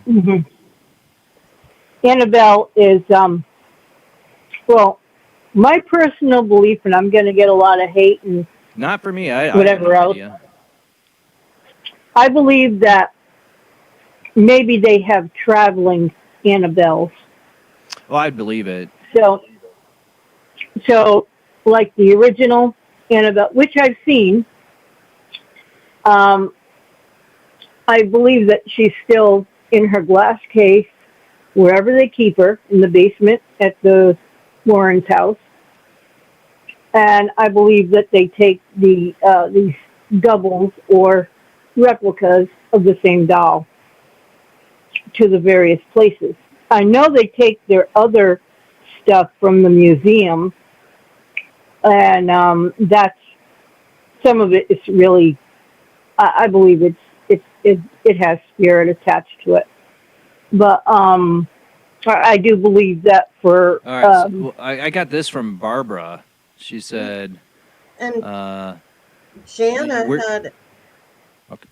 real quick, Jana had a post up where, like, because she was going traveling, like, people were switching off, with, like, this doll, and there was a guy, I don't have his name, he's known for certain things I don't want to name right now, because, could be allegedly, but that he could have taken the doll, and then I heard all of a sudden she was, like, back in the museum, so it seems like she went on a little side. Just killed a few people and made another sequel. Yeah. No, she's going to kill the people that wrote her out of the movie because they couldn't get the rights. Well, when the Warrens used to lecture at the college, at our local college, which is now a university, they renamed it. They would always have film. You would hear EVPs. You would hear tape recordings that they did from their cases. You would hear maybe a little bit of film. I think I've seen a lot of about what they did. But they would never have Annabelle there. No, they would never take Annabelle out of their museum from where she was, and they would talk about her story and all the cases and everything, but they would never take her out. I mean, back then, they weren't as big. I mean, they were big, but they wouldn't have like security or people to watch this or to keep it from stealing. They probably were very aware that some person would try to take her if they took her out like on some kind of tour. And that's what I'm saying. But somebody would. That's the danger of it. Yeah. That's why you have doubles. Barbara says also in that area, Derby, Connecticut, I'm guessing that's what she's saying, had a huge flood in 1965. Many people died and caskets floated down the river. I believe you're talking about going over the dam there. That would be why you'd have screaming. Yeah. No, yes, definitely. But like I said, as far as Annabelle is concerned, I believe that they take these other dolls that are, replicas of Annabelle, and they transport them. Yeah. They take. But was that the same? Was that the same dam though earlier that she's talking about? The Derby, Connecticut. No, Derby. Well, I say Seymour because the Carousel Museum, the Carousel Restaurant was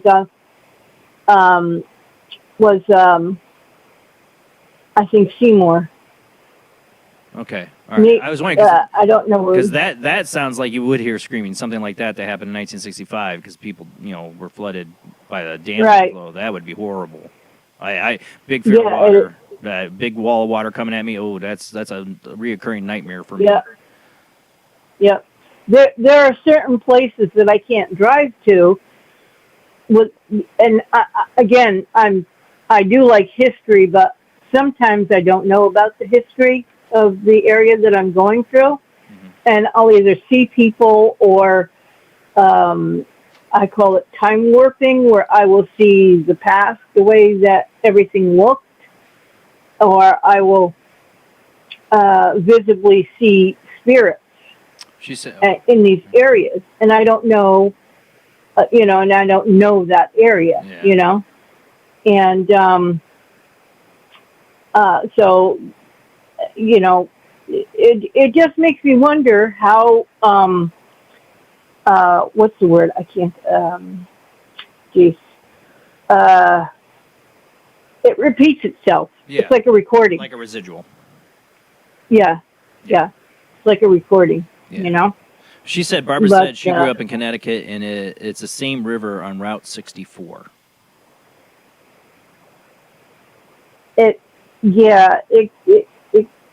yeah, like I said, I know Seymour. I just know Seymour because it was, Right. there used to be, like I said, the restaurant, and then there used to be a little strip mall, with stores in it, and we used to go there for various things. I don't know if Yeah. I haven't been up there in years, but when we used to go by, um, we used to always see the room where the Warrens would have their meetings, and the light would be on. And even when they weren't having their meetings, it was like a Sunday or a Saturday, and there was nobody. This is like anywhere from 12 o'clock to 2 o'clock in the morning, and the light would be on. And we're going, my husband and I are going, well, obviously there's no one there. Maybe they leave the light on. We were trying to rationalize it. But again, the lights go on and off. The lights used to go on and off. I don't know what it is now, but it is not a restaurant anymore. Yeah. I'm sure it's still haunted, but Yeah, probably. It's not a restaurant. It's not a restaurant anymore. Well, I found out that that old bowling alley. They were asking me, well, is it still there? I'm like, oh no, I know that closed down here. I found out it is a church. I think it's Lake Wow. Church or something like. It's a church now. That bowling alley where the things happen with mine. Things change. Well, thank you. Thank you for calling in, Azariana. Thank you for taking my call. And Hey, do I sound? Everybody have a blessed evening. Really quick before you go, do I sound louder to you now? Yes, you do. Okay, Yes, you do. I turned up my volume on the thing here. Might turn it up some more. See, do I sound even better now? Okay. Yes, it is. Okay. Yes, it is. All right, I'll keep that up. That must have been why it was quiet. It must have got turned. Sometimes things get touched on my mixing board. I don't know how. No, my kids, no, they don't touch this. They don't touch it. But somehow my knobs get turned on there, so that I should have checked that sooner. Thank you, Zariana. You have a good night. And this week, hopefully this week you and Jamie will get their packages. We'll get your packages. Yeah, I forgot you. Oh my God. yes. I know you're sending packages. That's right. I thought about it earlier today. I got an Amazon package, and I'm like, oh no, it's Amazon. And I thought about you and that. And then I totally took a 3-hour nap and forgot about everything. And like my brain's total mush now from that. But yeah. You have a great night, Zariana. Yes. You too. Bye. All right, should sound better if you call in, people. Like Zariana and Adrian call in here. People are probably like, I don't want to call into that. It sounds like a hot mess. Hillary Dillon is a channel member. You can become a channel member. But Hillary, damn it, I don't get the updates. Are you talking about the show notifications? It should tell you as a channel member, I would think you would be automatically followed. But just remember, we are live almost, unless something happens. Like tonight, we almost didn't have a show because we had a guest cancel. But luckily, I had enough time to prepare to at least have some articles for you guys. Every Sunday night, 10 p.m. Central, 11 p.m. Eastern, 8 p.m. Pacific time. I don't know where you're at, Hillary. What your time zone is, but we should be live. I try to keep the schedule. I have the worst time slot in the week for a show. Specific time. Yeah, specific. So cute. It's very specific. Because, it's my only time I have free. I have the worst time slot. I'd probably be a way more popular show if it was going live any other night of the week probably than Sunday night. Honestly. A lot bigger show probably. Maybe not. Probably still not bigger, but maybe. But it's the only free night I got, man. It's like now I'm in the summer. I can stay up later, but it's the only free night I know for sure I always have off at work, and I can prepare. Oh, Hillary, I'm sorry, her day. I keep saying when it comes up on here, it's from a distance. I'm reading it, and I just see Hillary. It's her day. I am so sorry. Her day. I don't know. I had a Hillary a long time ago. I was being in the chat room. I think that's what throws me off. Her day. I apologize. I get that wrong every time, too. I'm always free on Sunday night, so thank you. Thank you for using your free time on Sunday night to join us. I don't know how much more we got. If anybody else wants to call in, I don't know how much longer we're going to go. But yeah, I forgot I was going to talk about that whole Annabelle business. I've always been mixed on the Warrens. I appreciate what they did. They, they were definitely ahead of their time of like trying to investigate things when a lot of the media didn't want to have anything to do with it. But at the same time, they were also like kind of media whores. I'm sorry, I'm just going to say it. They did things that were just a little unscrupulous at times, I've heard. I've had some guests on the show that met the Warrens and dealt with them, and I've got some inside scoop. And, they weren't bad people. I'm not saying that. I'm just saying that they sometimes the limelight drowns out what you should be doing morally, ethically in this field. I'm just saying. Doesn't make them bad, just makes them susceptible as any other human to the limelight, I guess. But, there's some things over the years I've discovered about the Warrens. I'm like, just saying. I mean, the biggest clue to me was their involvement in Paranormal State, that TV show.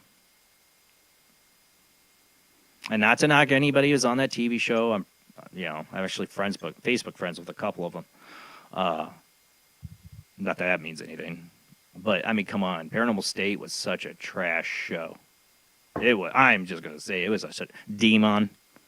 I'll never forget when they tore out this poor person's wall because they got a consistent, I'll always talk about this one, that consistent EMF signal, and they tore out a whole wall to find out it was this thing on the back wall. Nobody went outside and walked around back. It was like, at least they showed it. They could edit, just said, scrap this episode, don't show that. They showed it. I'll give them that. For that, man. They got detectors for that. Hey, Herday, thank you. Just so you know, you should be honored. I butcher the best of them. I butcher everybody's names. Mispronounce, misspell, mislook, missound, everything. I find a way to butcher a name. No way does your name anyway remotely resemble Hillary, but here I go and I call it Hillary Herday. And so this thank is you. why I am Jamie D. Jamie D. Yeah, we're going to try to butcher your last name. It's much easier to be Jamie D. Yeah, their son lives in New York City, still doing paranormal and some books. Yeah, I've seen them.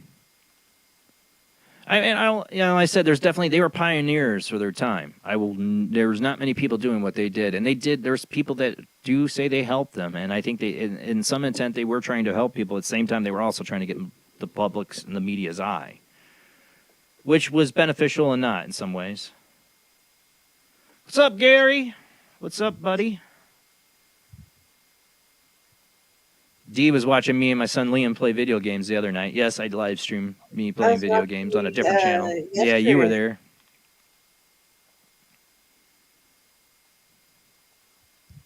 I love listening to him play. We worked out in the yard today, and then we were like, I passed out on the couch, and he went and watched a movie of some kind, and we were like done. No video games, no nothing. We were wore out. We were digging holes in the garden. Oh, that's always good. Yeah, and a weekend off. It's good for you. But then anything else, people? More special. Anything else people want to talk about? You can talk about it, bring it up in the chat room, or call in. Probably on the show soon. We'll see. I'm trying to think anything new I've had going on besides this, like researching this thing. Yeah, I had like this whole. I don't even know if I'm supposed to talk about it, but there's some show for the History Channel to do it, and Josh Turner turned me on to a producer or some lady for it, and I really don't care. I'd have to fly out to Seattle. I'm like, I don't like airports. Now, I guess I don't like flying as I'm looking for a man on the wing or a UFO outside or crazy people on the plane or snakes on a plane or, just crazy or a ghost. No, but I usually enjoy flying. I like, I feel I'm on a spaceship going up in the air. The first time I flew, I was like, oh, wow, let me sit in the window seat. I wasn't scared. The airports, I hate airports, man. You can feel the man all over you there watching you. The man. Government. The man. I like want to feel your crotch up make sure you only have like 1 ounce liquid on you and charge you extraordinary amounts of money to get food. You can't get food anywhere else because you can't bring any in, And you're trapped, I just hate airports, man. Yeah, I'm not too fond of them. Oh, you talking about the Russia thing? Yeah, 1K drone blowing up $1 million plane. Why do you think we got all this drone stuff going on in all Boeing, Lockheed, they're all piping in. And they say Ukraine did it. It's not Ukraine did it. NATO did it. There is no Ukraine anymore. It's just a ploy for NATO to get us into World War frickin' 3. Sorry, don't get me started on this subject. I have no love for anybody in it. No good guys in any of this. Not Russia, not Ukraine, NATO, us, no one. No one. It's just a bunch of a-holes ruining people's lives. The poor people in Ukraine, the poor Russians are getting killed. Well, Lockheed, Boeing, Raytheon make their money. And you know, BlackRock gets to buy up all the mineral rights in Ukraine, and yeah. But yeah, that's where we're at. That's going on. I think, and you know, they checked, and it was not just that they checked Russia. They also, you know, they bombed in Syria. You know, like, so we're, you know, they didn't. It's not Ukraine. Ukraine had none of that. We gave them that stuff. What you talking? Drones are changing the look of warfare. Have you guys seen the drone footage of the soldiers, you know, running from these things? I'm sending Facts. you It was NATO. Oh yeah. in Paranormal Soup chat. Yeah. From someone, and they give like a link about the person regarding Annabelle. So you can look at that later if you want. You sent it? Mm. I'm looking. Oh, is that? Oh, yeah, Ryan. There too. Yeah. That guy was messed up. All I'll say about him. Drugs are bad. Okay. There you go. Again, you throw people in positions of fame and stardom they were never ready for, and who really could be, who can be, honestly. And it's no judgment on Ryan. I don't hate him. You know, what I'd say is don't rip people off for your drug addiction, because that's what happened. And you're going to piss, you know, you shouldn't ever have a fandom again if you do that. I'm going to make the wrong person. You're going to. But I mean, drug addiction can make you do a lot of stupid, horrible things, and hopefully he's over it. You know, all we can do is pray for the guy. You know, I don't know him personally. I don't know him at all. But it was really sad to see, you know, fans get ripped off. That's one of the worst, you know, things someone can do. Just be on that. Changes your whole mind structuring and everything. Well, I see now that, I mean, even what's his name from Ghost Adventures has got some kind of like messing around with minors or something. Why do you do this? Zach Baggins. What? Yeah. Texting minors or something like that. I don't know. Wouldn't surprise me. I don't know what these guys think when they get in these. Dude, you're famous. You don't think somebody's going to use that against you, or it's going to come up. You don't take drugs, and then you're going to jail. Like kids. Yeah, he ain't the first. Yeah, I guess supposedly they have in the doll make a dynamic black hole and it'll turn into the game. Oh, who you mean took me a bit.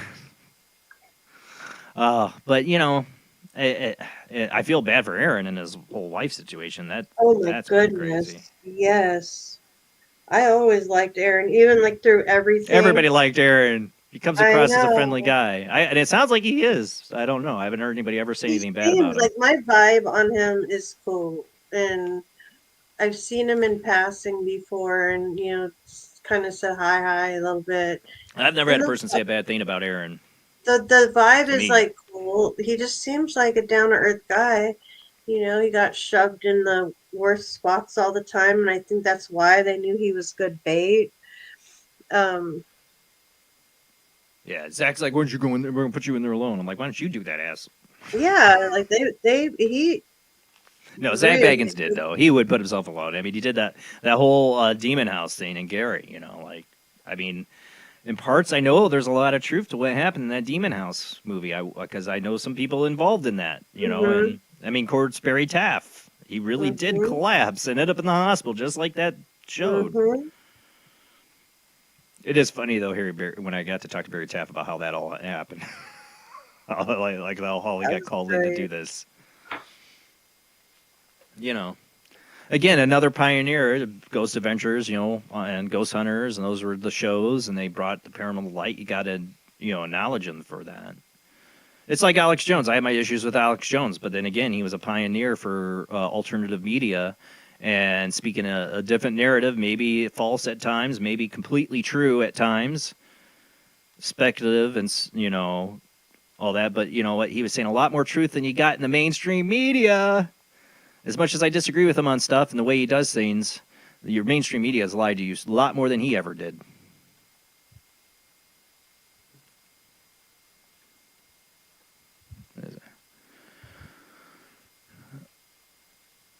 Protect the kids. At all costs. Yeah, I think I fixed the hard to hear thing. I had a knob I think I got turned down. I should have checked way sooner. It sounds like I fixed it with Azariana when she called in. Mhm. Sorry about that. Masochist mouse? It's hard for me to read this. Is that what it says? Let's see. Can't read it. Mouse? Masochist. It's a name, man. That is a name. That's a great gamer name. Sure.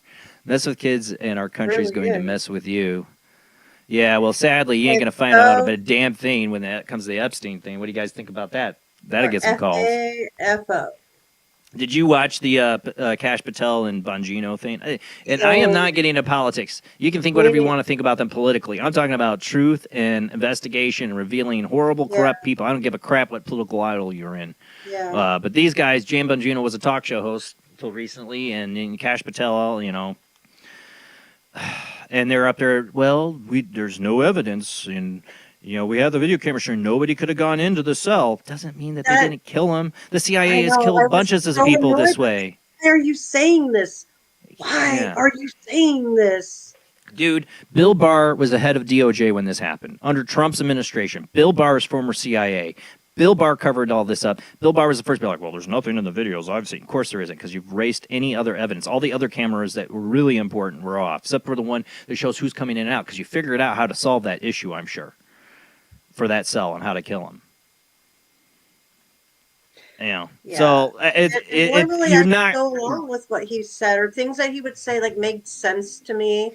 Kind of went along with kind of my like gut feelings, like things I was thinking he'd say something. I'd be like, yeah, you know. But then lately, it's like, wait a second, I can't. Well, I can't. Get what on happens board once with they get into the show? The government. You know, now they're there. Now they're behind the scenes, and now they're now going to they fall. have to play the game. Yeah, now they got to play the game, and the game is we can't say anything because we have nothing. They know it was taken. They know.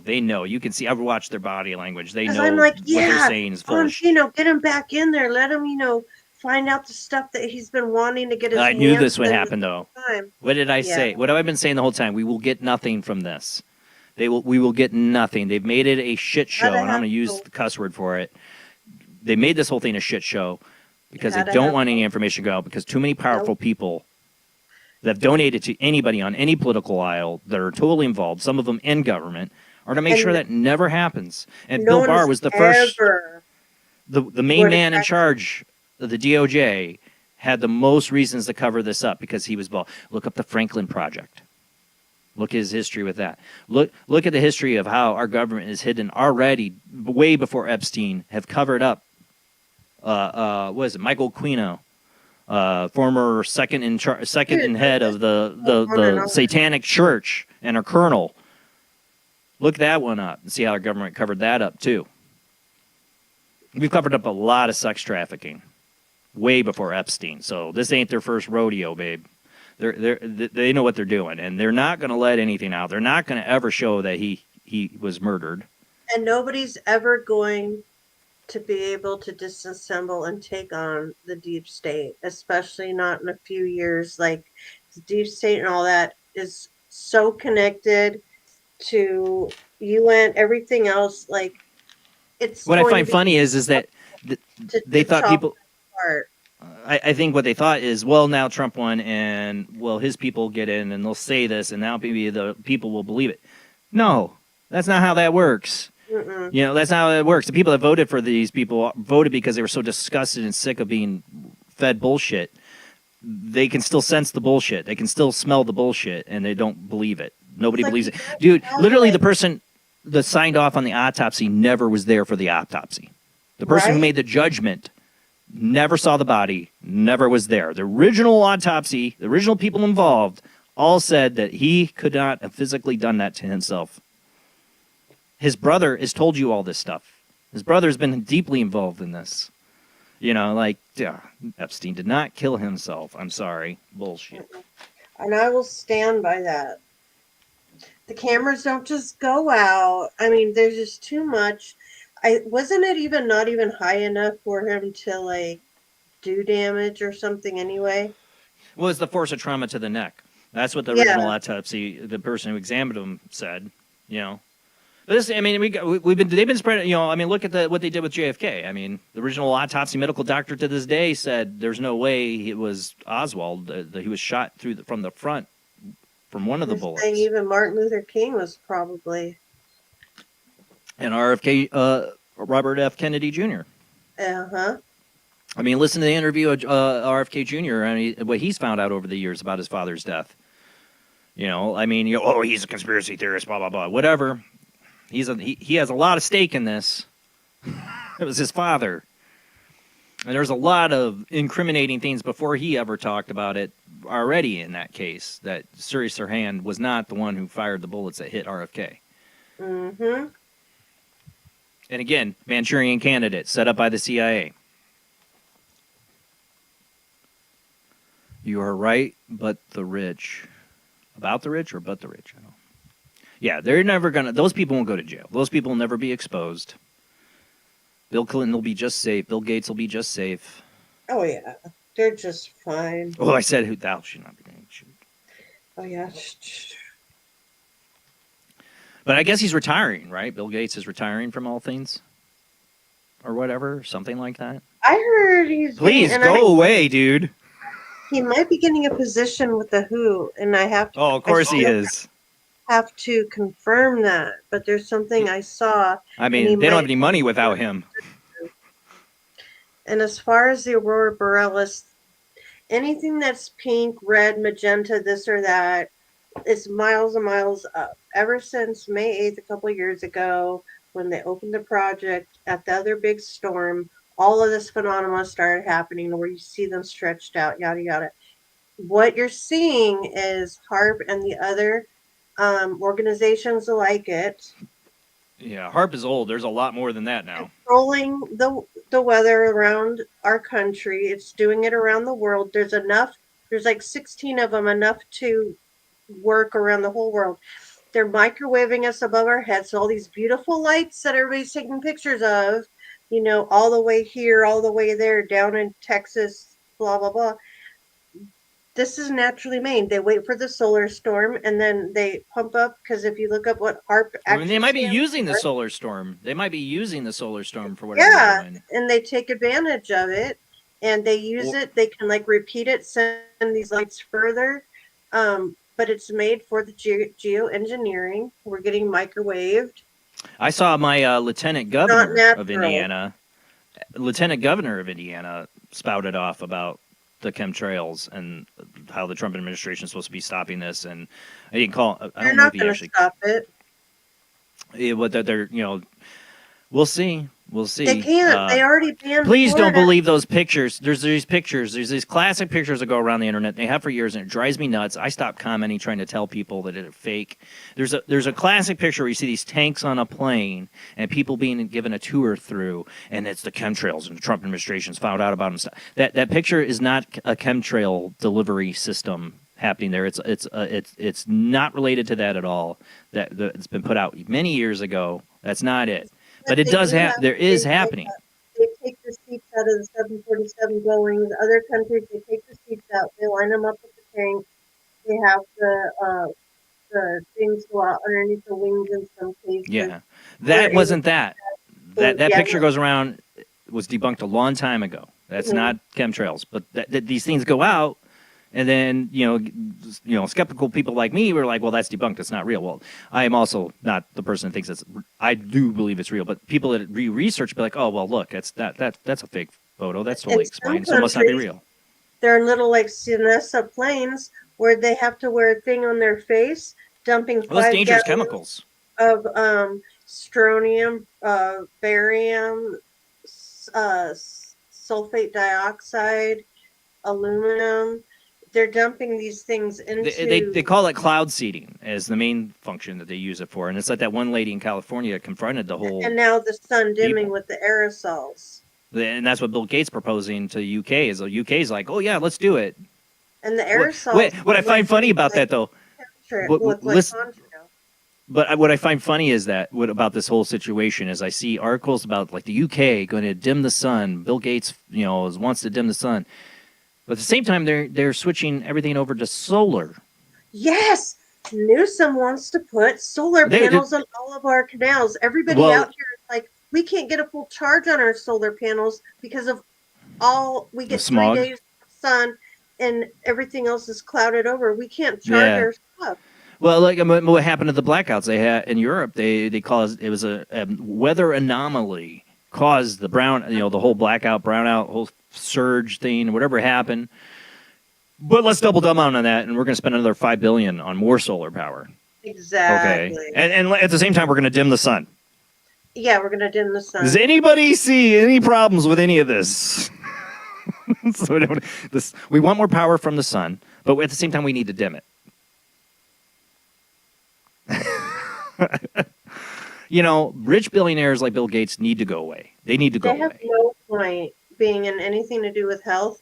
Anybody who thinks the world is overpopulated should not be pushing for any sort of anything to do with our health. And people are like, well, Elon Musk must go too. I agree. I don't like big billionaires being involved in any way because I go back to I go back to Howard Hughes and his involvement with the CIA and the stuff that he was involved in and he was controlling. I mean, Howard Hughes, people should know that history.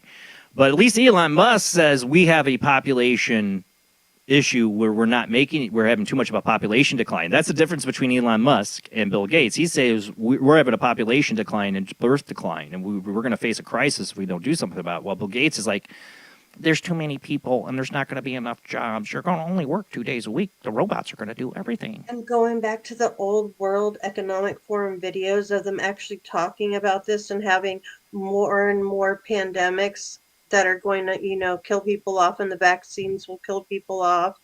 It's just creepy. Go back to these old videos. They told us right to their face. You said all the magical words for YouTube to go.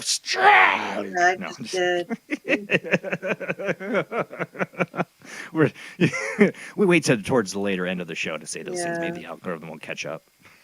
It's like, it's too long of a show for me to listen to the rest of this. The AI's even bored.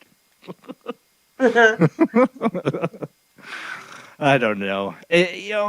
We live in such weird times and craziness. No one's going to stop it. Florida still That's why it drives me nuts. I'm not an Elon Musk fan. He worries the hell out of me, all the stuff that he's doing. But people griping about him and a billionaire being involved in this administration. I'm like, well, there's billionaires been involved in every administration. Bill Gates walked into the Trump White House in 2016 and said, here's $1 million from Pfizer. I got him hooked up for you, Trump. And then he shut down the whole vaccine council he was going to do. Okay? Bill Gates walked into Joe Biden's administration and encouraged him to put the whole work thing that he did that was totally unconstitutional. Just all because these are just they don't get to rule my life. I am sorry. I don't care how much money you have. I didn't vote for you to control or do anything to do with my life, my kids' life, my family's life, spraying anything on me, forcing me to eat anything. You can just go away. Yeah, all billionaires on that. Take your money, go to an island somewhere. I don't want it. Yeah, they got islands, all right. Yeah, well, they can go to them. They're either building into some sex trafficking hidey hole or they got a doomsday bunker or both. Oh yeah, like how many of them have doomsday bunkers? That's the most concerning point, right? They all do. Or no, Springfield Underground with all the craft food. That's a pretty big bunker right there. Oh, Judy, Melissa, I've seen Dr. Judy. Yeah, she's heavily criticized, but I think she's fighting the fight, And they definitely go after her. Mouse, but they are still doing it worse than ever, he said the other day. So we actually looked up on Wednesday what the protocols of it are. I'm like, well, when is it going to affect? Is it only for solar like dimming, or is it for the seating and this and that? There's not like real straight answers. They're going to do what they do because it's a worldwide, one government, one world thing. I don't think if they're well, like I think we were talking about this not long ago, I guess maybe I don't know where I was just talking about. I don't think there is any like one factor that's just controlling everything. I really don't. I think it's a lot of bad people with self-interest. But it goes up their a own pyramid scheme. It's a lot of right. There is. There's definitely top people, but Mhm. they're fighting. They're fighting amongst each other all the time and Well, trying they're out. going to It's be Game of fighting Thrones. over the ashes. It's Game like, of Thrones. It's going to be who rules over the ashes because these people are so greedy and stupid. I voted Camacho, Dwayne, Mountain Dew in. Yeah. Yeah. Yes. Idiocracy, my friends. If you haven't seen the movie, that is our future awaiting us probably. It is I'll be wearing definitely- Crocs and by exposing Dr. Fauci, yeah, as I said, they come in after with everything. Let's see Dr. Fauci go to prison. That'd be great.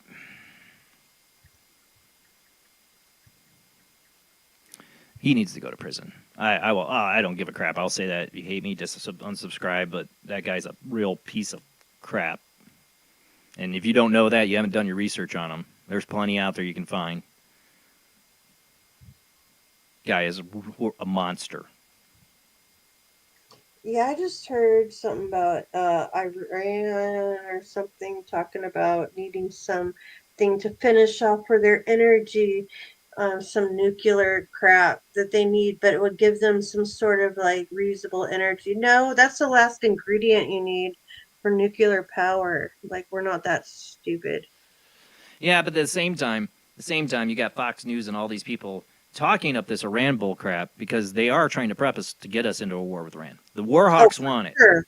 For sure. They want it. They want it. They want This it bad. has been in like operation a while.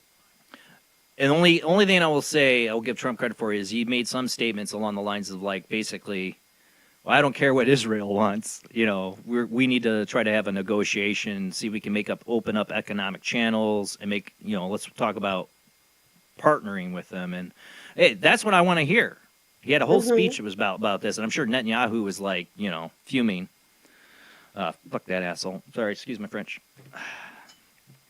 But at the same time, he's got warhawks plenty in that administration that are pushing for it. And Todd's in the house. What's up, Todd? Todd.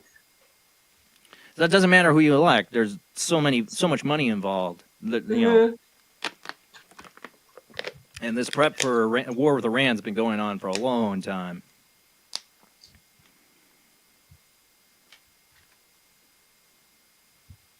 Used to do that when I was a kid, but I never believed I actually had any magic. Wonder what I missed.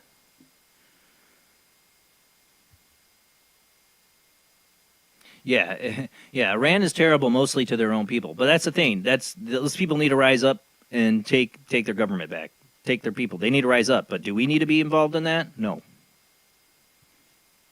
There's a lot of terrible governments, and they've been over the history, and there'll be a lot more. But the only thing that stops is when the people rise up against their own government. Yeah. Yeah, we need to handle stuff at home first.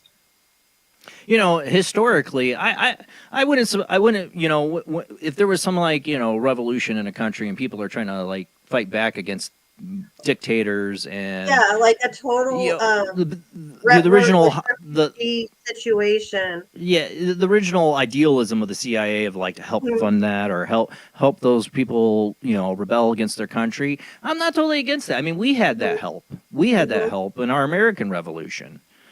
I'm not totally against that, but at the same time, a lot of the times when you look at the history of it, when we end up doing it, we end up, yeah, they run by dictators, but then the rebel groups half the time are just as bad and end up becoming terrorists. I mean, we funded the Taliban before, you know, at one point, before, you know, when Russia was invading Afghanistan. We created it. We didn't create the Taliban, but we definitely funded it. We helped train them. We gave them weapons. We trained them in the 70s. You know, we didn't create that. Now, Al Qaeda, yes. Oh yeah, that's what I'm thinking. Al Qaeda, yeah. And then ISIS? Yes. Mhm. Yes. Yeah, they Very hid in much those so. cookie I mean, jars. Bin Laden was ours. No, I mean, don't we like to used say him. their names because I like to say those who shall not be named because I don't like to give Mm. notoriety. But Well, honestly, I think Bin Laden was just the wag the dog. I'm sorry. You know how I feel about that. oh yeah, But, you know, war will go on. It's too much These money nuts. involved. These nuts I quit carrying since the Clinton administration. Not that crap matters. Yeah. Hey, you weren't even able to vote during the Clinton administration, buddy. I just put up that meme the other day for someone. They're like, "What kind of nuts are these?" And I put up the dude, "These nuts." These nuts. I still laugh every time. But yeah, the world's on fire, it seems like, but who knows? We'll see what pans out. Yeah, But man, we're just we need gonna some have cooler heads to fun prevail. and live our Things are lives. definitely. Yeah. I mean, hell, that crap in Colorado. I mean, that just happened. Oh my god. I can't You know? believe people didn't die from that. I don't know. I heard one was like pretty critical. I saw the video of the guy, and there was somebody like they had wrapped up in blankets off to the side. They don't They show were what happened all to like them. older people in their 80s. And so they were pro-Israel, the people at Colorado, Yeah, and then this like guy was free pro-Israel Palestine, protests. and this guy was like That's free all I know. Palestine, throw cocktail Molotovs. Something like that. Again, And then, another issue that has no good guys. Just a bunch of people, civilians, caught in the middle of a bunch of a-holes of power. and then They shouldn't was have. it France or whatever? They drove like a truck or like another vehicle into a bunch of people. Yeah. And they're like, oh, they accidentally, like, the truck ran in. No, they intentionally drove into a group of people. It wasn't the way the media tried to sugarcoat it. Yeah. I love how they. better ban trucks now. Do you think Macron? Have you seen the Macron thing with Germany's leader and them like the Coke on the table? And then now The there's baggie? a video. Yeah, the baggie, and then now like Was that now a there's a video. tissue or a baggie? Because I'm like, Right, is that a baggie of Coke? He was really suspicious of how he grabbed it. And then now we have the video of his wife, she's a man, baby, punching him on the plane. Oh Have you my seen god, that? it was so funny. Trump's like, you should have kept the door shut. He did not. He did. He did not say that, did he? He did. Oh my god. He was laughing. He was joking, but he's like, you should have known to keep the door shut. But I'm like, okay, maybe it was like a snot rag, and they didn't want it on the table for whatever's going to happen. But the way he did that was just too Yeah, it was definitely sus suspicious. to me. It's like walking in on your teenagers and finding them Yeah, like, oh, and everyone's like shit. holding their breath and like. I love the AIs of it though. Like, The AIs of them like partying on Coke and that like it takes somebody put the image of them and that whole thing, and then the AI runs with it, them like getting coked. Oh jeez. Those are the benefits of it. I didn't see that. Oh yeah. Oh yeah. Oh. But that's your world leaders doing Coke, maybe, possibly. The world leaders. We're about Doing to have Coke. another world leader. Getting punched by their man husbands on private planes. She's a man, baby. Dude, look into that one. Macron's wife was a man, baby. Child. Oh my god, that is a creepy story. That's a creepy rabbit hole to go down. Real creepy. Which one? The Macron's wife's a man. Oh yeah, well, there's a lot of that going around. All right, we were just getting way into crazy topics. I'm going to end the show there before we really get banned. We'll see. Who do I got next week? Who do I got next week before we end here? I haven't even looked tonight to see. Because next week is... Oh, we're getting Artemis back, but with Tilly this time. Oh, so it's nice. Artemis and Tilly. Because we had Artemis on before, and Tilly is a medium. We're going to have them both on next Sunday. Same bad time, same bad channel. 10 p.m. Central, 11 p.m. Eastern, 8 p.m. Pacific time. Come check us out on Facebook, YouTube, Twitch. Don't forget to follow and subscribe. Become a channel member. We're going to be doing some stuff this summer for channel members only, or Patreon too. You can find all those links for the Patreon and all that, or follows, all that in the show description. Thanks for joining us tonight. Thanks for those who called in. We will be back next Sunday with Artemis and Tilly Treadwell. Same bat time, like I said. Join us in. And if you're not getting the notifications, I don't know. Just remember 10 o'clock, come to the channel. We'll be here. We should be. I'll try to notify you on our Facebook. Sometimes I remember to do it on the YouTube to let you know if we don't have a show. But, show up at 10. We should be here every Sunday night. We've been here for 10 years. Come join us. Biggest show you never heard about. All right, guys. Have a great night. See you next week.